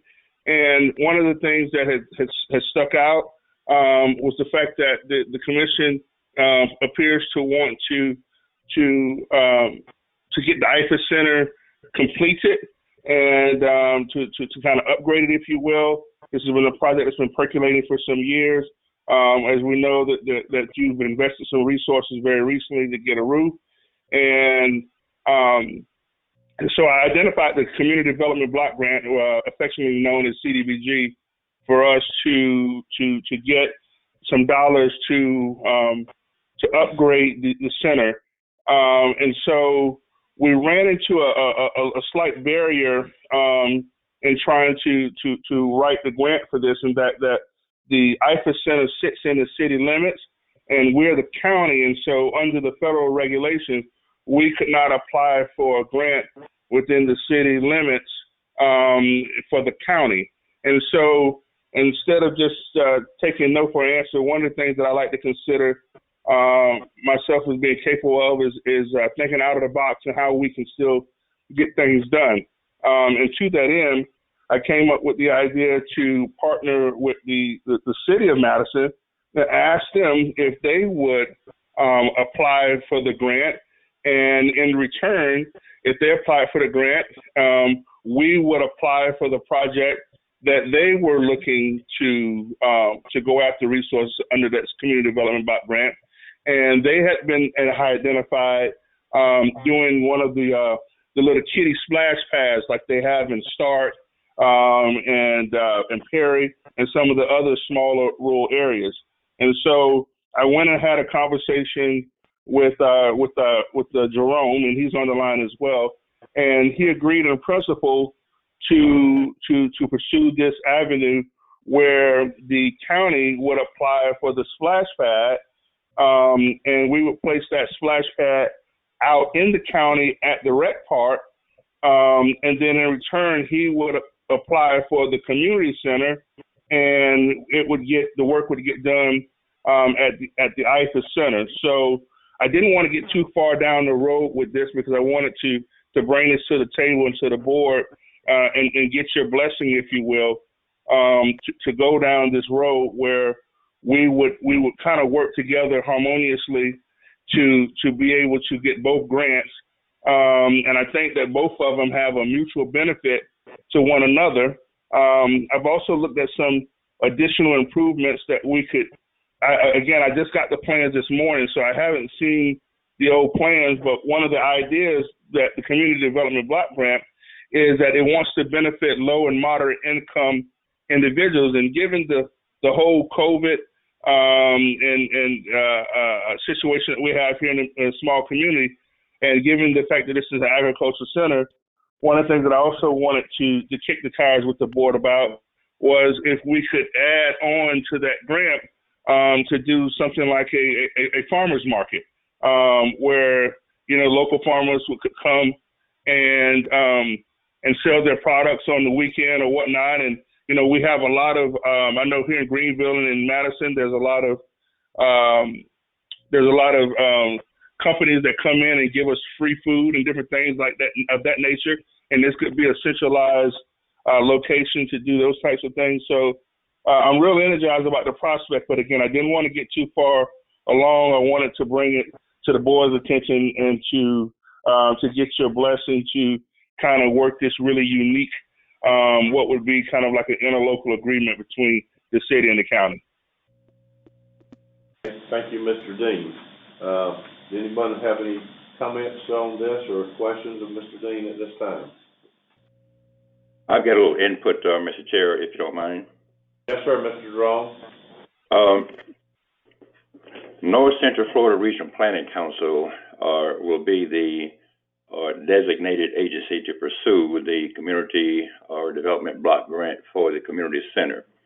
Now, what has to happen is the city has an advisory committee that will make a recommendation and bring that back to the city commissioners. And it's all part of a process, and those processes are time sensitive. And so they got the members together last night and filled the task force, and we'll have a special meeting with them prior to the next city commissioners meeting because of the October deadline or when the grant has to be submitted. Now, there were two things on the table Mr. Dean and I talked about earlier. The first one was the community center because it is a low income or area which could be community or improvement. The second one was I had an idea to improve Harris Street. If you know how bad Harris Street is from Pinckney all the way to the railroad, it's the worst road in the city. So the thought was if we applied for a community development based grant for Harris Street, that would mean utilities, which would get a high scoring. Now, if we did get approval for that grant, that means that that entire road would have to be paved, and we don't know if we're going to get the SCOP monies from DOT. So I'm a little leery right now to even pursue that. And so when I meet with that committee, I'm going to strongly suggest and recommend to them that we pursue the community center. And if we do get the funding from SCOP, then I think we'll just have to wait until the next cycle to look at improving utilities. So that's where we are with that. So Mr. Dean and I talked about how do we make it happen for the city and the county. I would love to see the Ag Center be extended, improved, and really become an all-purpose center. It could serve multiple functions, but I think there'll have to be some close coordination between North Central Florida Regional Planning Council, Mr. Dean, and I in trying to put that piece together. But for both projects, I see nothing but good.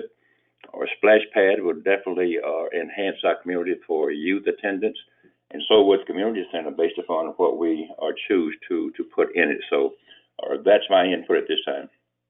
Thank you, Mr. Jerome. Anyone else have any comments or discussion? Well, I for one could see that could be a win-win for city and county. A splash pad has been a kind of one of my wish lists for a long time. I go through Perry and I see the kids playing in that and enjoying it. Makes me want to stop and get out with them sometimes, but I don't. So I would, my thoughts would be we would hopefully continue down this path. The rest of the board would be. I would echo that and just say that, Mr. Chairman, that, one of my priorities and coming on the committee was to get something done with the Ag Center, and I'm so happy to see this maybe possibility come to fruition. I think the Ag Center has long since been only used 1 week a year, and it's fact that we can get it into a multi-purpose. With some remodeling and rehabbing. I would hope we, in that, if it's big enough, we can get that new entrance that we talked about originally. We did get that property from Ms. Waring, and we could redo that entrance in that parking lot, which would be vital to the whole center. I think it's a good idea if the city and the county can work together on this. I spoke several years ago about a pool. That park is close to a pool, it ain't a pool, but it is a help, you know what I'm saying? Yeah. But at least it'll give the young people somewhere to go to cool off. Nice thing about the flash pad, you get the water, but you don't have some of the liability you got. Yeah. Or the main pool, the maintenance and the liability with the lifeguard and everything. Right. Pool. And Mr. Chair, just to add, I'm sure as time moves on, there'll be some other grants that, that'll come down that we can apply, that will help our county. Absolutely. Okay, thank you, Mr. Dean and Mr. Jerome. Mr. Chair? Yes, sir. I just wanted to add that, as Jerome said, that we're under a time crunch. So I'll be sharing with Sherilyn a list of public hearings, meetings, and so forth that we'll need to condense to try to get this grant application off. I had 2 more areas, and I'll cover them more at the beginning of the month. I know that this meeting has went long, but just to kind of tell you, I'm very excited about a couple of other opportunities that we have. As we know that the board has also mentioned to me this issue, and particularly, Boss Lady asked me to look into getting to look at this broadband issue, and so I've identified another grant. I will be talking with DEO this afternoon about applying for a feasibility study for the county that would also include the city of Madison on how we move forward with this, with trying to upgrade our broadband in the area. And the feasibility study is sort of the impetus to all of the multi-million dollars of funding, whether it's through the FCC, the Department of Ag, USDA, all of those organizations. So I'm moving forward kind of on multiple fronts, and I've kind of had to lay my stake in the ground for on behalf of the county on that money from DEO, because that money disappears in the first part of the year. So I'm working with them to try to move that forward. Thirdly, I'm also working with the Army Corps of Engineers, and they want to come to the county within the next month or so and to meet with the commissioner and to survey the area, to also begin to do a floodplain study so that we can also look at, again, this is the start of getting, a significant amount of resources to handle the flood draining issues that particularly lie in Chief Martin's district as well as Chief Davis's district. So I'm moving down the court on that. FERDAP is coming up, and I've already talked to some individuals about what we need as far as park. Commissioner Davis has talked to me about, getting the pier done or something out at Cherry Lake. And so, so I'm looking.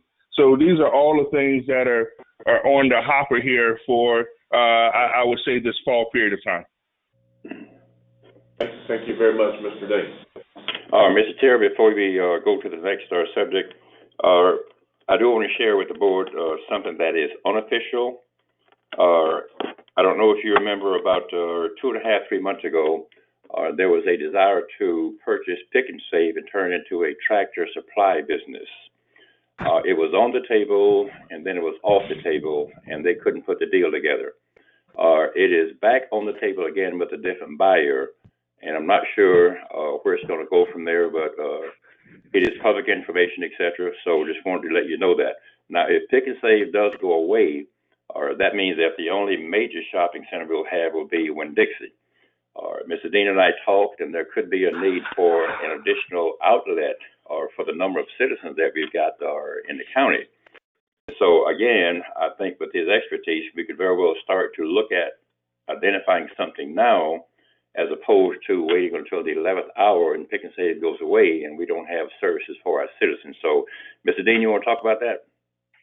Yes, sir. I am also, this is something new, and I'm very energized about that. As you know, Greenville has about Greenville's grocery store is basically imminent. One of the reasons why I was comfortable with coming over to the county is because all the resources have been gathered for Greenville to build their grocery store. I think they open bids on the 25th of this month. So within the next 60 to 90 days, they should have a shovel in the ground. So if this is a project that the county wants to move forward with, there's two business models for a grocery store. And I think we could find a grocer I've talked to, had already previously talked with Piggly Wiggly, IGA, as well as a local grocer. So I think that this is something that we could piggyback on. I have an area of expertise. Is this something that we want to move forward with? Once I submit this CDBG grant, because my plate's probably a little full right now, but once we get that done, I'd be happy to take a look at doing a municipal-owned grocery store. I think it could, there's the potential to create jobs, to create goodwill. The only thing that I would ask the commission to start thinking about is prime real estate of where this grocery store would potentially go. Ideally on one of the main throughways, of whether it's Highway 90 or whatnot, but it's somewhere where we could ideally place it that could, flourish and prosper. So I just was given this information, so I haven't had a chance to really dig into it, but I do know where the resources are for us, and I do know the players for us to be able to get the resources to move forward with the municipal-owned grocery store if that's something that we want to look at in the future. Okay.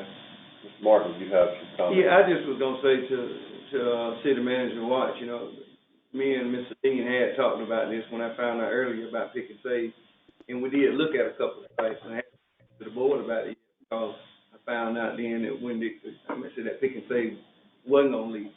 So we have looked at some sites, and we talked about a couple of grocery stores. So it's kind of all in the works. So as soon as we find out about Pick and Save, maybe we need to pursue it more. Okay. Any more comments or questions from Mr. Dean? Just one last input and I'll be through. Tractor Supply is a very attractive business, which will, if it's located in Madison, you'll serve probably about 7 to 9 cities that surround Madison. So that will be an improvement in income, number one, creating jobs, number two. And the third part of it is people within a 50 to 60 mile radius does not have a Tractor Supply. So we could be in a position to be centrally located. I don't have all the ins and outs as far as the dates and how things will line up, but as it happens, I will advise the board, and Mr. Dean and I will continue to work together. But I see progress coming, and there's a lot of things, that's on the table, as he said too, but it only leads to progress. So I appreciate you letting me have my input. Thank you very much, both of you gentlemen, for the work you're doing.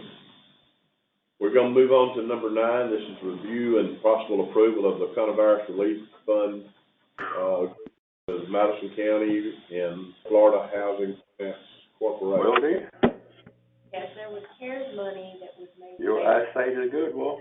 You got eagle eyes, man.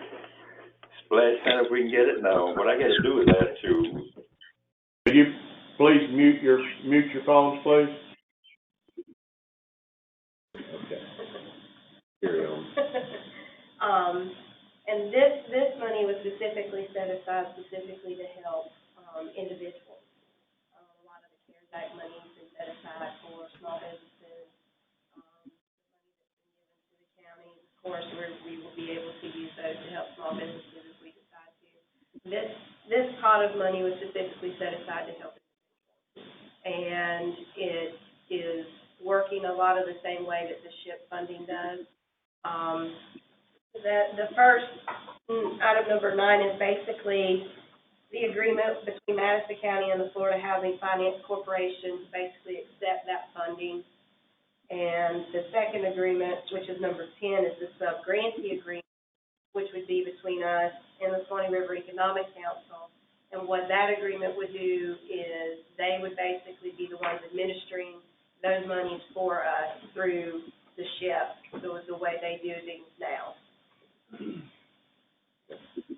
Again, we need to handle these two separate. Yes, they're two separate agreements, yes. Okay. Any discussion on item number 9 on the initial between the county and Florida Housing Finance Corporation? Motion to approve. Motion by Commissioner Davis to approve, second by Commissioner Martin. Any discussion? All in favor? Aye. Vote. Item number 10 would, as Sherlyn had explained, this would just put Swanee River Economic Council in as a sub-grantee. Motion to approve. Motion by Commissioner Martin, seconded by Commissioner Kelly. Any discussion? So, adoption of this, any questions we have from anyone about funding that they would need, we would direct them to the Swanee River Yes, sir, that's correct. Economic Yes, Council. sir. Same as you do SHIP. Okay. Yes. To be handled the same. It's Right. same with the same. Okay. Right. Okay. Because I have had those questions, so that's good. We have a motion and a second. All in favor? Aye. All opposed? 5-0. Moving to number 11, this is renewal and partial approval of engagement letter of Disaster Strategy and Ideas Group, or DSL, to assist Madison County in administering the CARES Act funding. And you have that letter in your packet, and I will let Sherlyn explain that to us.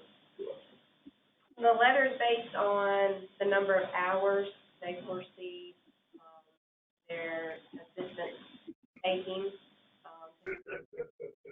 create a plan, present that plan to you, and implementing. The figure that is in the letter is based on the staff and the qualifications of the staff and the hourly rates associated with those staff members that would be assisting Madison. And that number it's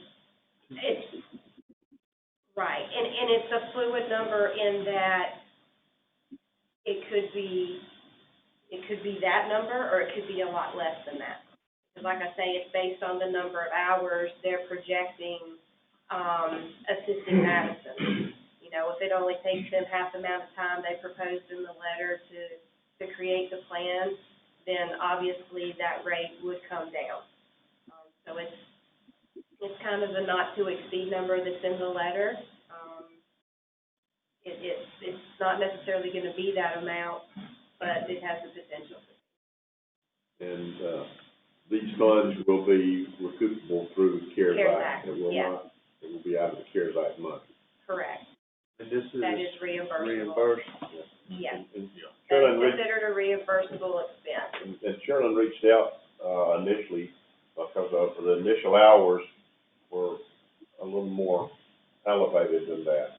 And they came back and said, well, this would be where we would provide some county staff to assist. And the more county staff that we provide, the less numbers they're going to bill us for. So it's kind of where set the hours that we're using. And at this point, we just need to, we've met with them, and part of this would be they would do the vetting process. If we do we talked to them about a small business stimulus, where a small business could apply for amount of money, then they would have the application, that they would handle it, they would vet it, then they would come back and give us their recommendations that it would be approvable or not approvable. It would, we looked at it, we knew that the clerk's office was stretched, with their staff stretched out, and we looked at some other areas, and this just looked to be the best way to go to let somebody that this is their business, this is what they do on a day-to-day basis. So Mr. Chairman? Yes, sir. Again, one of the first things, and I think the biggest thing right at the beginning, is they help you come up with a plan that you've got to have approved by the state. And that plan is where this board's going to decide, are y'all interested in doing small business grants? What are you interested in doing? And that's where you will set the criteria for someone to be given one of these grants. Now, once you set that criteria, you'll give them a checklist to vet things and see if they meet the criteria and give y'all a recommendation back. But all those decisions have to be made by y'all and have to be put into a plan. And that plan that we submit and gets approved also determines when we get the additional funding. Because if you remember, we have our initial disbursement now, the $800,000+ now, but we have to have a plan presented to the state showing how we plan to utilize the total amount, and once they have approved that and given their blessing, then basically it opens us up to receiving that additional funding. And what my understanding that once we get this letter of intent or engagement letter, then they would come back and we would actually do a workshop where they would come before the full board. Right, and that's get correct. everybody, we give them some ideas, kind of what Right. we had talked about in meetings, but but they would actually come back and come before the full board. And there's multiple ways you can develop the plan. You can set actual dollar amounts. You can just do it, say, we want to do 25% towards this category. So there's different ways y'all can develop the plan, and that's what they'll be assisting with, is coming before y'all, as the chair stated, as a workshop, developing that actual plan. Let me say one thing. I want to emphasize what Sherilyn said, though, with the dispersal of money, because you're talking about, the total amount of funding is what, the $3 million range. If that is set up in such a way that we have to spend the money and then we get it back from the state, y'all don't have $3 million to float. So if you're going to take advantage of all of this money, you've got to get that money from the state and then disperse it. We just don't have that kind of money to float. So that's a real integral part, and why you need some folks that can try to get that done.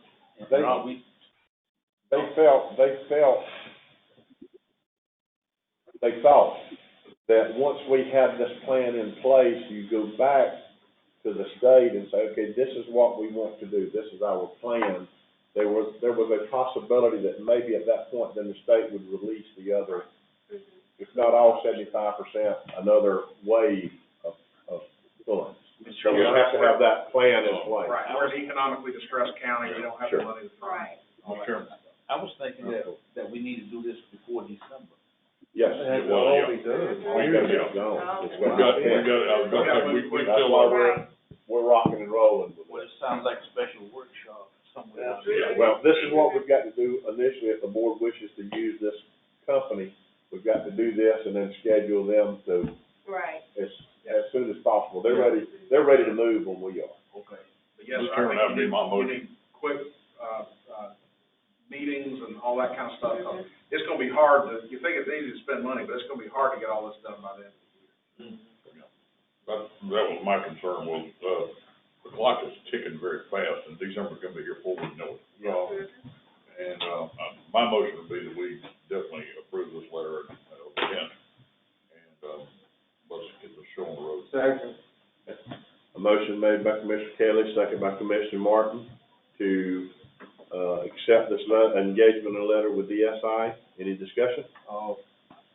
Got a little concern, Mr. Chair. A lot of times when we deal with grants, they're based on percentages. And, I think this one, I heard you say gonna be based on hours that they put into. Billable hours. Right. In your packet, and that's broke down as the senior, and there's 3 different classes of billable hours.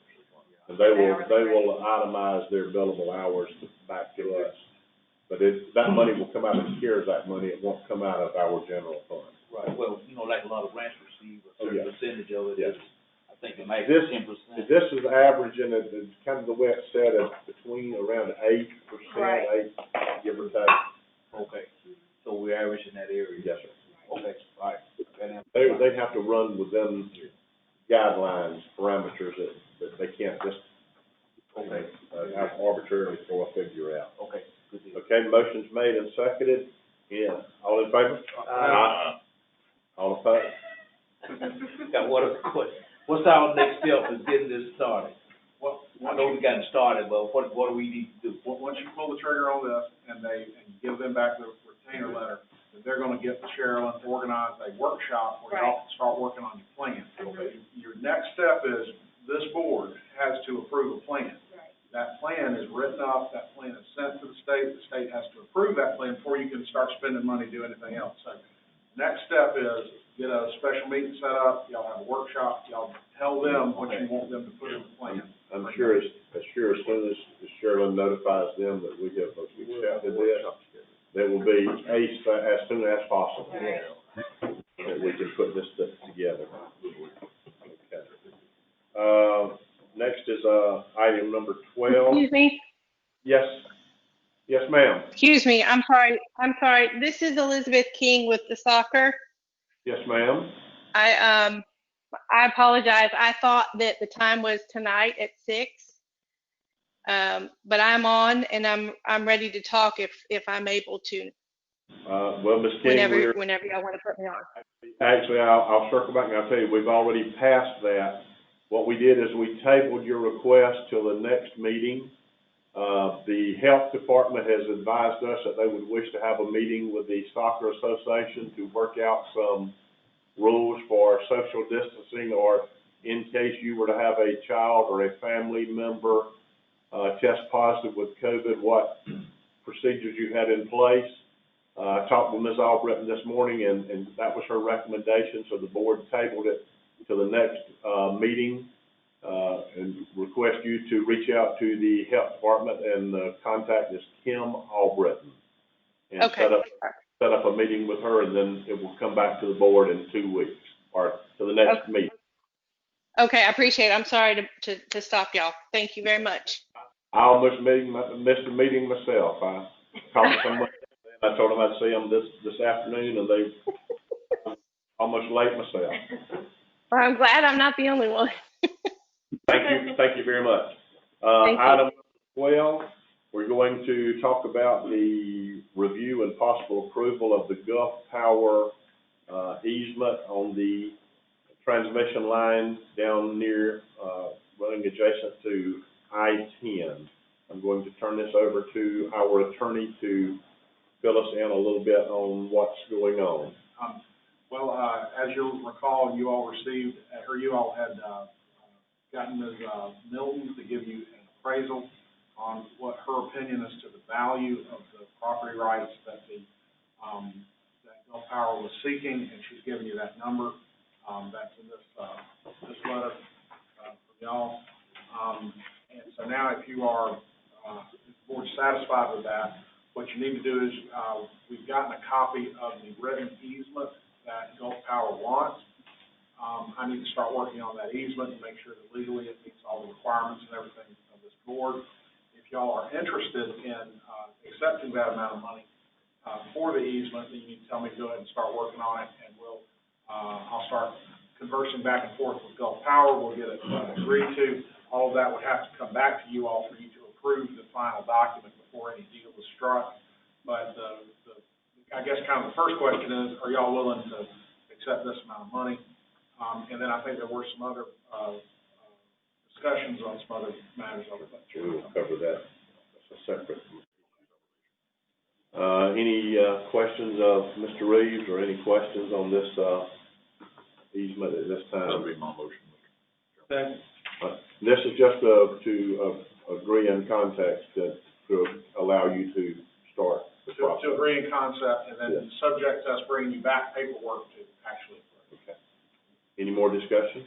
Mr. Chair, Yes, in previous conversations when we first started this thing, I had a concern on the easement, specifically between 255 and 53, because we currently have infrastructure in the ground, water and sewer, and also, for future use of that utilities, or potential of placing additional utilities along Dale Leslie and and Bandit, that section of the highway, such as natural gas feeding the 53 in the future and other areas. There may be some concerns, similar, areas, you know, in between other interchanges. But only if we want to make sure that our current infrastructure and property rights to be able to maintain them and then put in additional infrastructure is not impeded by this easement. Well, and I think that's one of the first things that we have to talk to them about.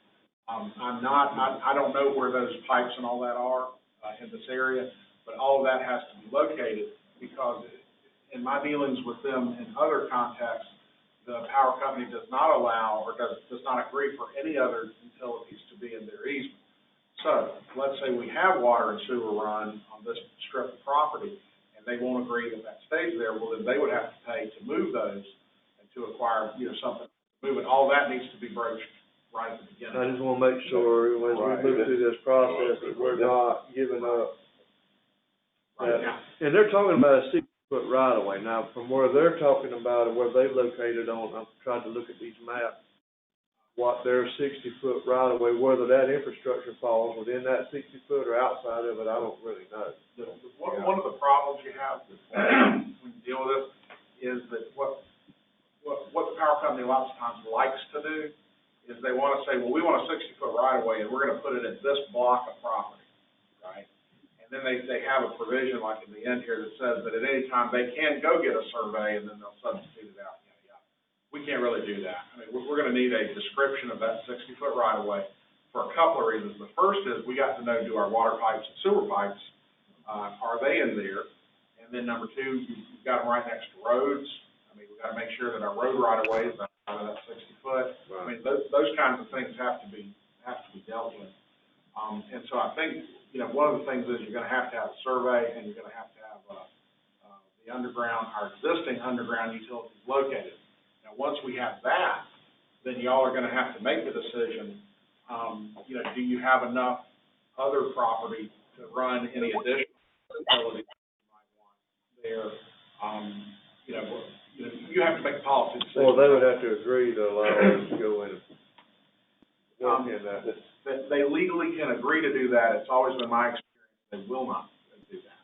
But yes, they could agree to do that. And there may be technical reasons. I'm not trying to say they're acting ugly about it. I'm saying that there may be technical reasons you can't have other folks in your electrical. Good morning. Good morning. This is Meyer Wide, the Gulf Power Company. How are you all this morning? Good morning, Meyer. Good. I just wanted to, reinforce that we'll just be putting a pole line in the right-of-way for the most part, and we fully intend to coordinate with the county to ensure there's no interference with your facilities.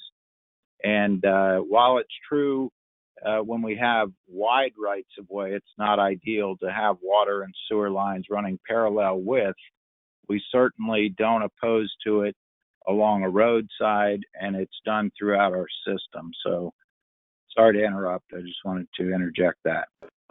We had that conversation, before we did, and verbally, he said there was no issues with that, but it does need to be put into. Well, that's the reason we're agreeing to this in context, and then that will allow Tommy to hammer out these and clean up some verbiage and that we need and maybe that they need. Okay. Any more discussion? Yeah, Mr. Chairman. Mr. Chairman, can we get a dollar figure on that amount? Yes, the dollar figure proposed at this point is $287,800. Thank you. Yes, sir. Okay, we have a motion and a second on the floor. All in favor? We just approved the concept, is that correct? Yeah, this is a concept. You're approving for me to start working on it, and I'm going to bring you back written documents, so that's where you're going to have a true contractual obligation if you approve this written document. All right, yes, there's still a few little things that got to be ironed and hammered out. You have something? Oh, no, we done voted something. Okay. Yeah, well, No, I kind of interrupted. Yeah. Okay, we're all in favor? I think of Billy, he's the record. That carries 5-0. Okay. All right, that brings us to the That was our, Allen when we. Oh, yeah. Okay, at this point, we will go to closing comments. I'm going to go to Ms. Pickles with the county manager. Okay, I don't know how many of you have ridden by, what used to be the old Blue Building, site. And I'm not sure how much you can tell by this picture, but they are under construction. They're getting the steel put up. So they are actively working at that site. Also, we did, the RFPs for the Special Counsel for Environmental Matters was due back to the office by Friday, August 7th, to be opened Monday the 10th. We only received one response to that RFP. It was from a firm out of Tallahassee, Ortel Fernandez, Bryant, and Atkinson.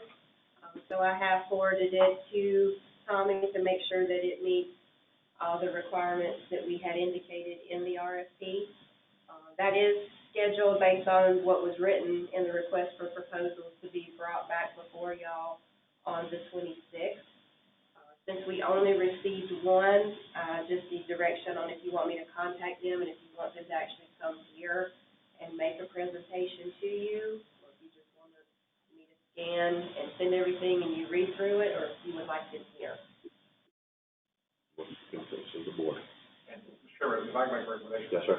I think you do well to have it come, and then y'all can kind of talk, and hey, this is what we're looking for, this is what we're trying to get. I'd like to hear what they got to say. That would be my You know, suggestion. and I know these guys pretty well, and they're top notch, and, you know, they do a good job, so.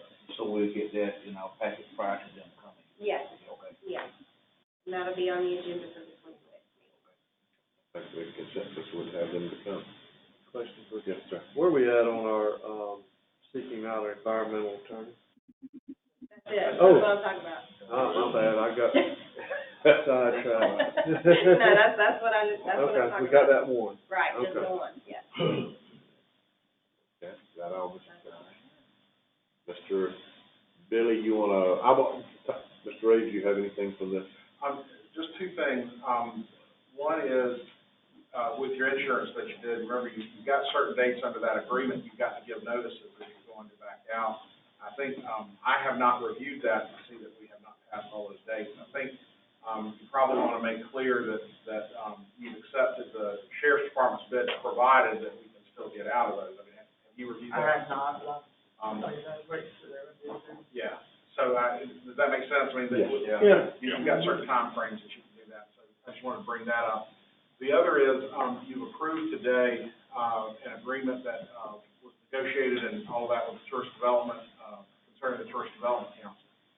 One of the things in that process, that's come up is that I don't believe this board has really seriously looked at that tourist development plan in a long time about things that you can and can't do with that money.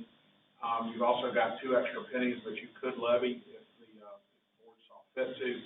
What I'd like to do, what I think would be good, would be to bring that back at either the next meeting or a workshop and just kind of lay out for you, these are the things you can do with it, these are the other revenue that you can levy, so that we make sure that our tourist development plan matches the, what y'all want to do with it.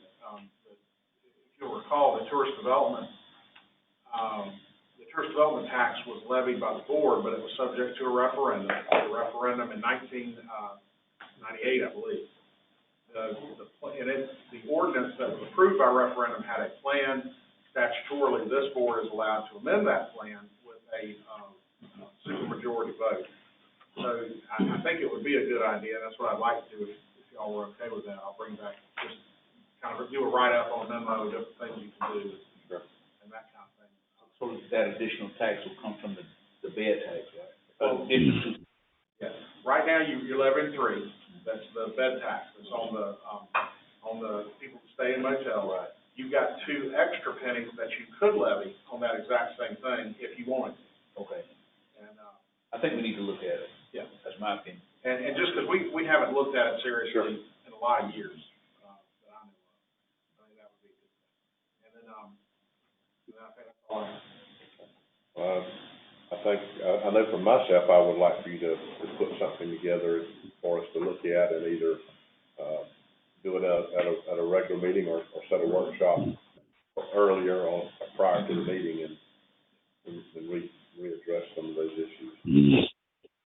Do that one. Okay. Mr. Billy, you're up, sir. I know you've got some information from us on the, Well, in front of you guys, I put a budget recap just as it stood with the 14% increase in the health insurance, which is now going to go away. So all this is kind of, null and void at this point in time, but it kind of gives you an idea of where, so that $95,000 savings isn't just going to automatically drop into general fund. It can be spread across all the funds because that's where you go. But just to let you guys know, the general fund, as you're looking at it right there, also still includes, just like this year, a salary for county manager and Sherilyn's old position. They're still both included in there. Also, the debt service officer is included in there. So there's a couple things in there. There's an easy way to close that shortfall there, especially now with the health insurance. But a couple things I wanted to ask about. And so I'm going to give you something different here coming up. That's not a big deal.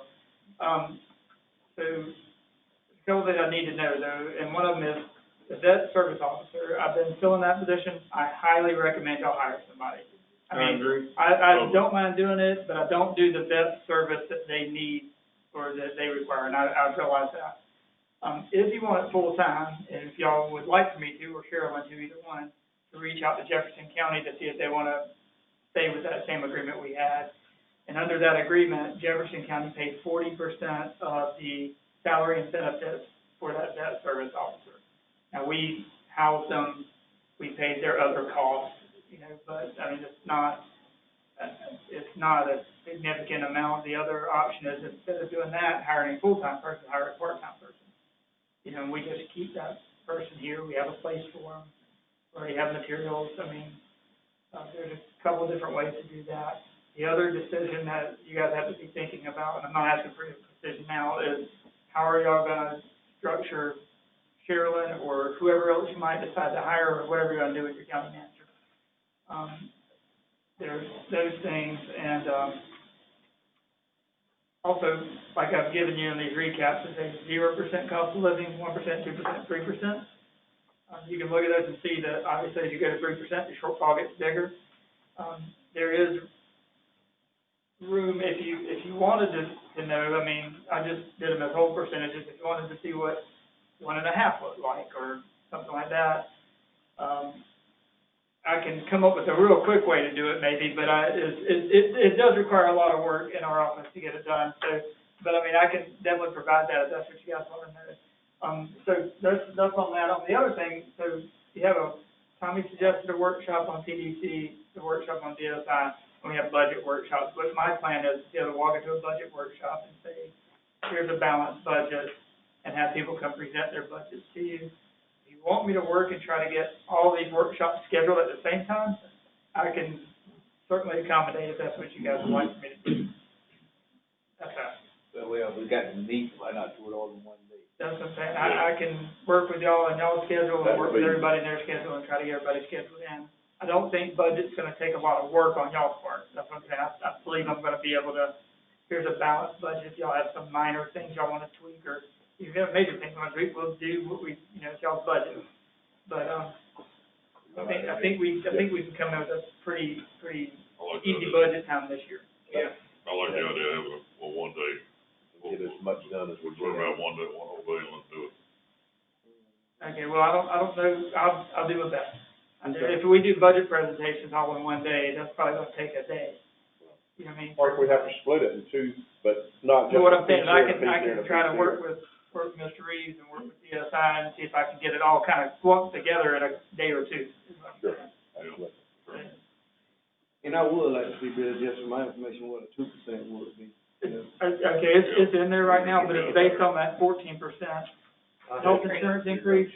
Okay. Let me change these, and I'll email these out to y'all. Okay, that's fine. I had actually, talked with Billy about where we were at, where we could be, 1 versus 2. Yeah. And I said, well, if we can't absolutely reach the 2 or 3, but something in there at 1.5 or 2.5, you know, versus that, just, you know, I don't drop all the way down 1 percentage point, just carry it as far as we I can. also want to just warn you that all these figures are based on the anticipated revenues that the state is telling us we're going to get.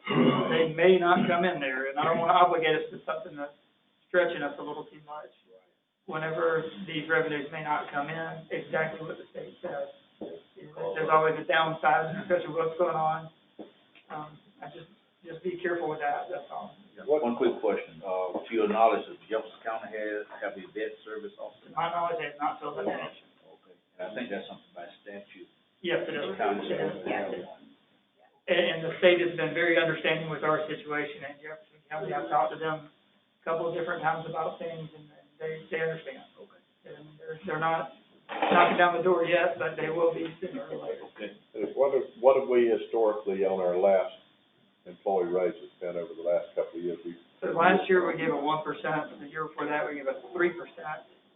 And I don't believe prior to that, and this is, you know, I was only here 1 year prior to that, but I don't believe prior to that, from speaking to my staff, that there was an increase for a number of years. I don't know what that number of years was, but it went a number of years with no increase. I was thinking, but I wasn't sure. It may have been, I don't know the exact number, I just know that I've been told it was a number of years. Okay. Any more questions of Mr. Watson? Okay. We're good at commissioner comments. Mr. Kell. Well, Mr. Washington already addressed one of my comments I was gonna make, and that was on the vet service job. I would definitely recommend that he reach out to Jefferson County and either do it split or us all single, however they wanna go, but we have somebody who's very interested in that job. He's called me on a couple of occasions, wanted to be online today if we were gonna be discussing it. He is, very qualified, I think, and, he's extremely interested in having the job. He's retired from the military. Go, Billy. I was gonna tell you, I've had, since I've been fielding phone calls, I've had 3 different individuals that have been interested in the job and saw it posted, and then when we pulled it, they wanted to know why we pulled it, and I explained to them what was going on. But I mean, I've had, counting the person you're talking about, because you and I have talked, I've had 3 people. It's time for us to move on. I've had a couple. And I know of one, I really think we kind of serving a dishonest to them by not having. I agree. Well, I need to move forward on that. Well, I want to thank Billy for what he's done, but I think he and I talked yesterday, you know, there's certain things he just physically can't do because of the constraints he's on his own staff and office, and I appreciate him stepping in and filling the void, but I think it's time we move on and fill that position and advertise it. Well, and if it's consensus with the board, once Billy and I have talked with Jefferson, you know, if we could go ahead and move forward with re-advertising and working on an interlocal to bring back to y'all, can we go ahead and start that process? That would suit me. So the other thing, too, on the interlocal, this might be something for you. I don't know if we canceled the interlocal agreement. We just had our vet service officer retire. I don't know if that really canceled the agreement. Do you have a copy of it? Yeah, we would circulate that when we look at it, but yeah, we may not have it. So, I mean, it may just be a matter of, do they still want to be a partner in that agreement? Right. Or do they want to? I'm sure. Maybe As soon as. We never voted to cancel the agreement, he just He retired. and then we have And not we filled just, it. we advertised it and then froze it, so. As soon as you guys can, contact them and see what their wishes are and let them move forward. Mr. Chairman, one more thing, I'm gonna be like Commissioner Davis. Your time already started. Yeah. I had to throw that in, somebody else, but you wanted, I got a couple. There has been a request, and I would like to see if we could look at the contract with ARC reference to Cherry Lake Boat Ramp. I've been approached, and I'm glad Chief Clayton is here. You might want to help me out here, but the Cherry Lake Fire Department is very interested in doing that service, but they would like to have the whole ball of wax as far as they run the boat ramp for the 7 slips we have. But the idea was, we're looking, a lot of people want to know where they could park, because obviously we denied parking around the loops, naturally, down on the no parking area. So the thought was, maybe they could park their trucks around, boat trailers and so forth at Cherry Lake Fire Department, and they could provide, a gator or Komodo or something. They were very interested in that. When Chief Clayton, I talked to him, and, Chief, if you'd like to come and tell me what they said about what they told you, maybe you could help fill in there, and,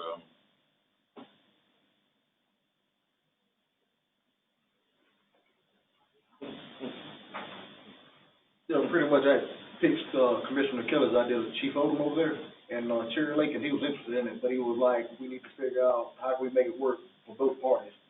So, I told him, I went back with Commissioner Kelly, he said that, he would bring it before the board attention, so we're here now. So if we could find a way to kind of maybe help them get a gator or loan them something or find something on surplus, and Dennis was saying if we could find something they could possibly fix, they'll be interested in that too, so. Just come to an option, help them get to that objective.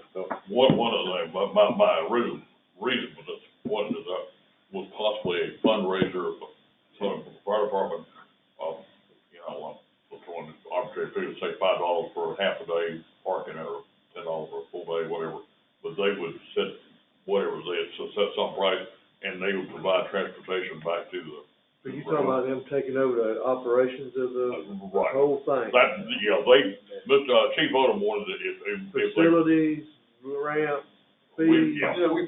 We pitched the first idea, he was like, well, we would like to take. They won't man it?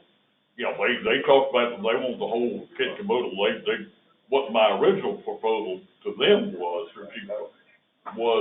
to do the surplus, because it's. The problem is with a gator that, you can only put 7 boats in, and that would defeat. No, I'm talking about having somebody to run back and forth with the truck or something. But you can only launch 7 boats at a time. Well, you only fill up 7 slips. Well, 7 slips, what I'm talking about. You're undefeated. No, you're not hearing what I'm saying. The overflow would go, they would park them at the boat trailers and all. The boat trailers all at the fire department, and we're talking about just some Jeep or something to run them back over to the. So clarify me, because I want to maybe I'm misunderstanding. Once those boat slips are full, we have said in the past, nobody can even launch and leave. I thought they could launch if they had some place to leave. Okay, they can launch and leave? Yeah, they can launch and leave. Y'all, what y'all have done in the past and what your ordinance presently says, when those 7 boat slips are full, you're supposed to put the chain across the boat ramp and nobody else launches. Right. Now, I say this from time to time at meetings, and the response from the audience and everybody else is, well, that's not the way they've been doing it, and I get that. But now what the ordinance says is those 7 are supposed to be full, and then the chain goes across the ramp. Y'all aren't required to do it that way. Y'all can change the ordinance, you're the Board of County Commissioners, but that's what your ordinance says right now. Mr. Chairman. Yes, sir. Go ahead. I was gonna say, I believe the only people that are allowed to launch and leave are the people that have purchased those stickers. Right. That are the property owners around Cherry Lake. That was my understanding. Well, Yes. Oh, we got, okay. Well, I think that too, if you do that, you're gonna have a lot of property owners around that lake that's gonna be. It was obviously before that lake. This was obviously before I was on the board, but I thought part of it was to try to not have a gazillion boats on the lake on that side. So ARC they ain't interested in it, that's what you're saying? No, I looked at their approach. When I talked to Chief Clay, I was talking about maybe, and I guess I'm I forgot about the chain being across. I was saying if somebody had a place to take their boat and trailer, they could launch as long as they had someplace else to go take it. And I was this will be a chance for volunteer fire department to have some kind of fundraiser. But I see what you're saying, and maybe that's not gonna be possible. I think, if we've got the policy that, we're limited in the number of boats on the lake, I certainly appreciate that. There's been a lot of people that have said, doggone, we want more than 7 boats out there, but. What I would like to do is agenda this, have Well, and that's what I was, that was my original thing was, I'd like to have a re-agenda on. Just my 2 cents. I think when all this first got started, the grant, said 7 votes. I think there's a space available. Well, the grant, we actually had to fight for the right to restrict it to 7 votes. The property owners around the lake were adamant they did not want a public boat ramp there because they thought the lake was gonna get overrun with boats.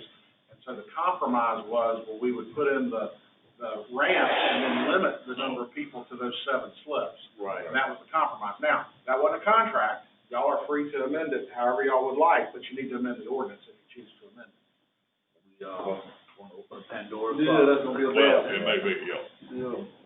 At this time, we will put it on the agenda unless you pull it from the agenda next Well, meeting. we may be able to handle it, but I don't know.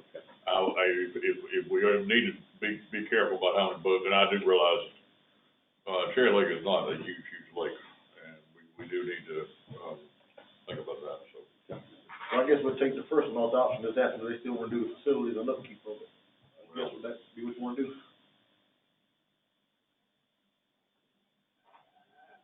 Notice, we're going to put it on the agenda. Yeah, let's put it on the agenda. Okay, all right, okay. Okay. All right. Pandora's box there, Commissioner. Any more, Mr. Kelly? You're up, sir. Put it on the agenda, that's all I got to say. No, I think you have some other comments. I got no comment. Okay. Mr. Davis? I yield my time, Mr. Chairman. I yield my time. Motion to adjourn. Second. Thank you. All righty, y'all. I want to-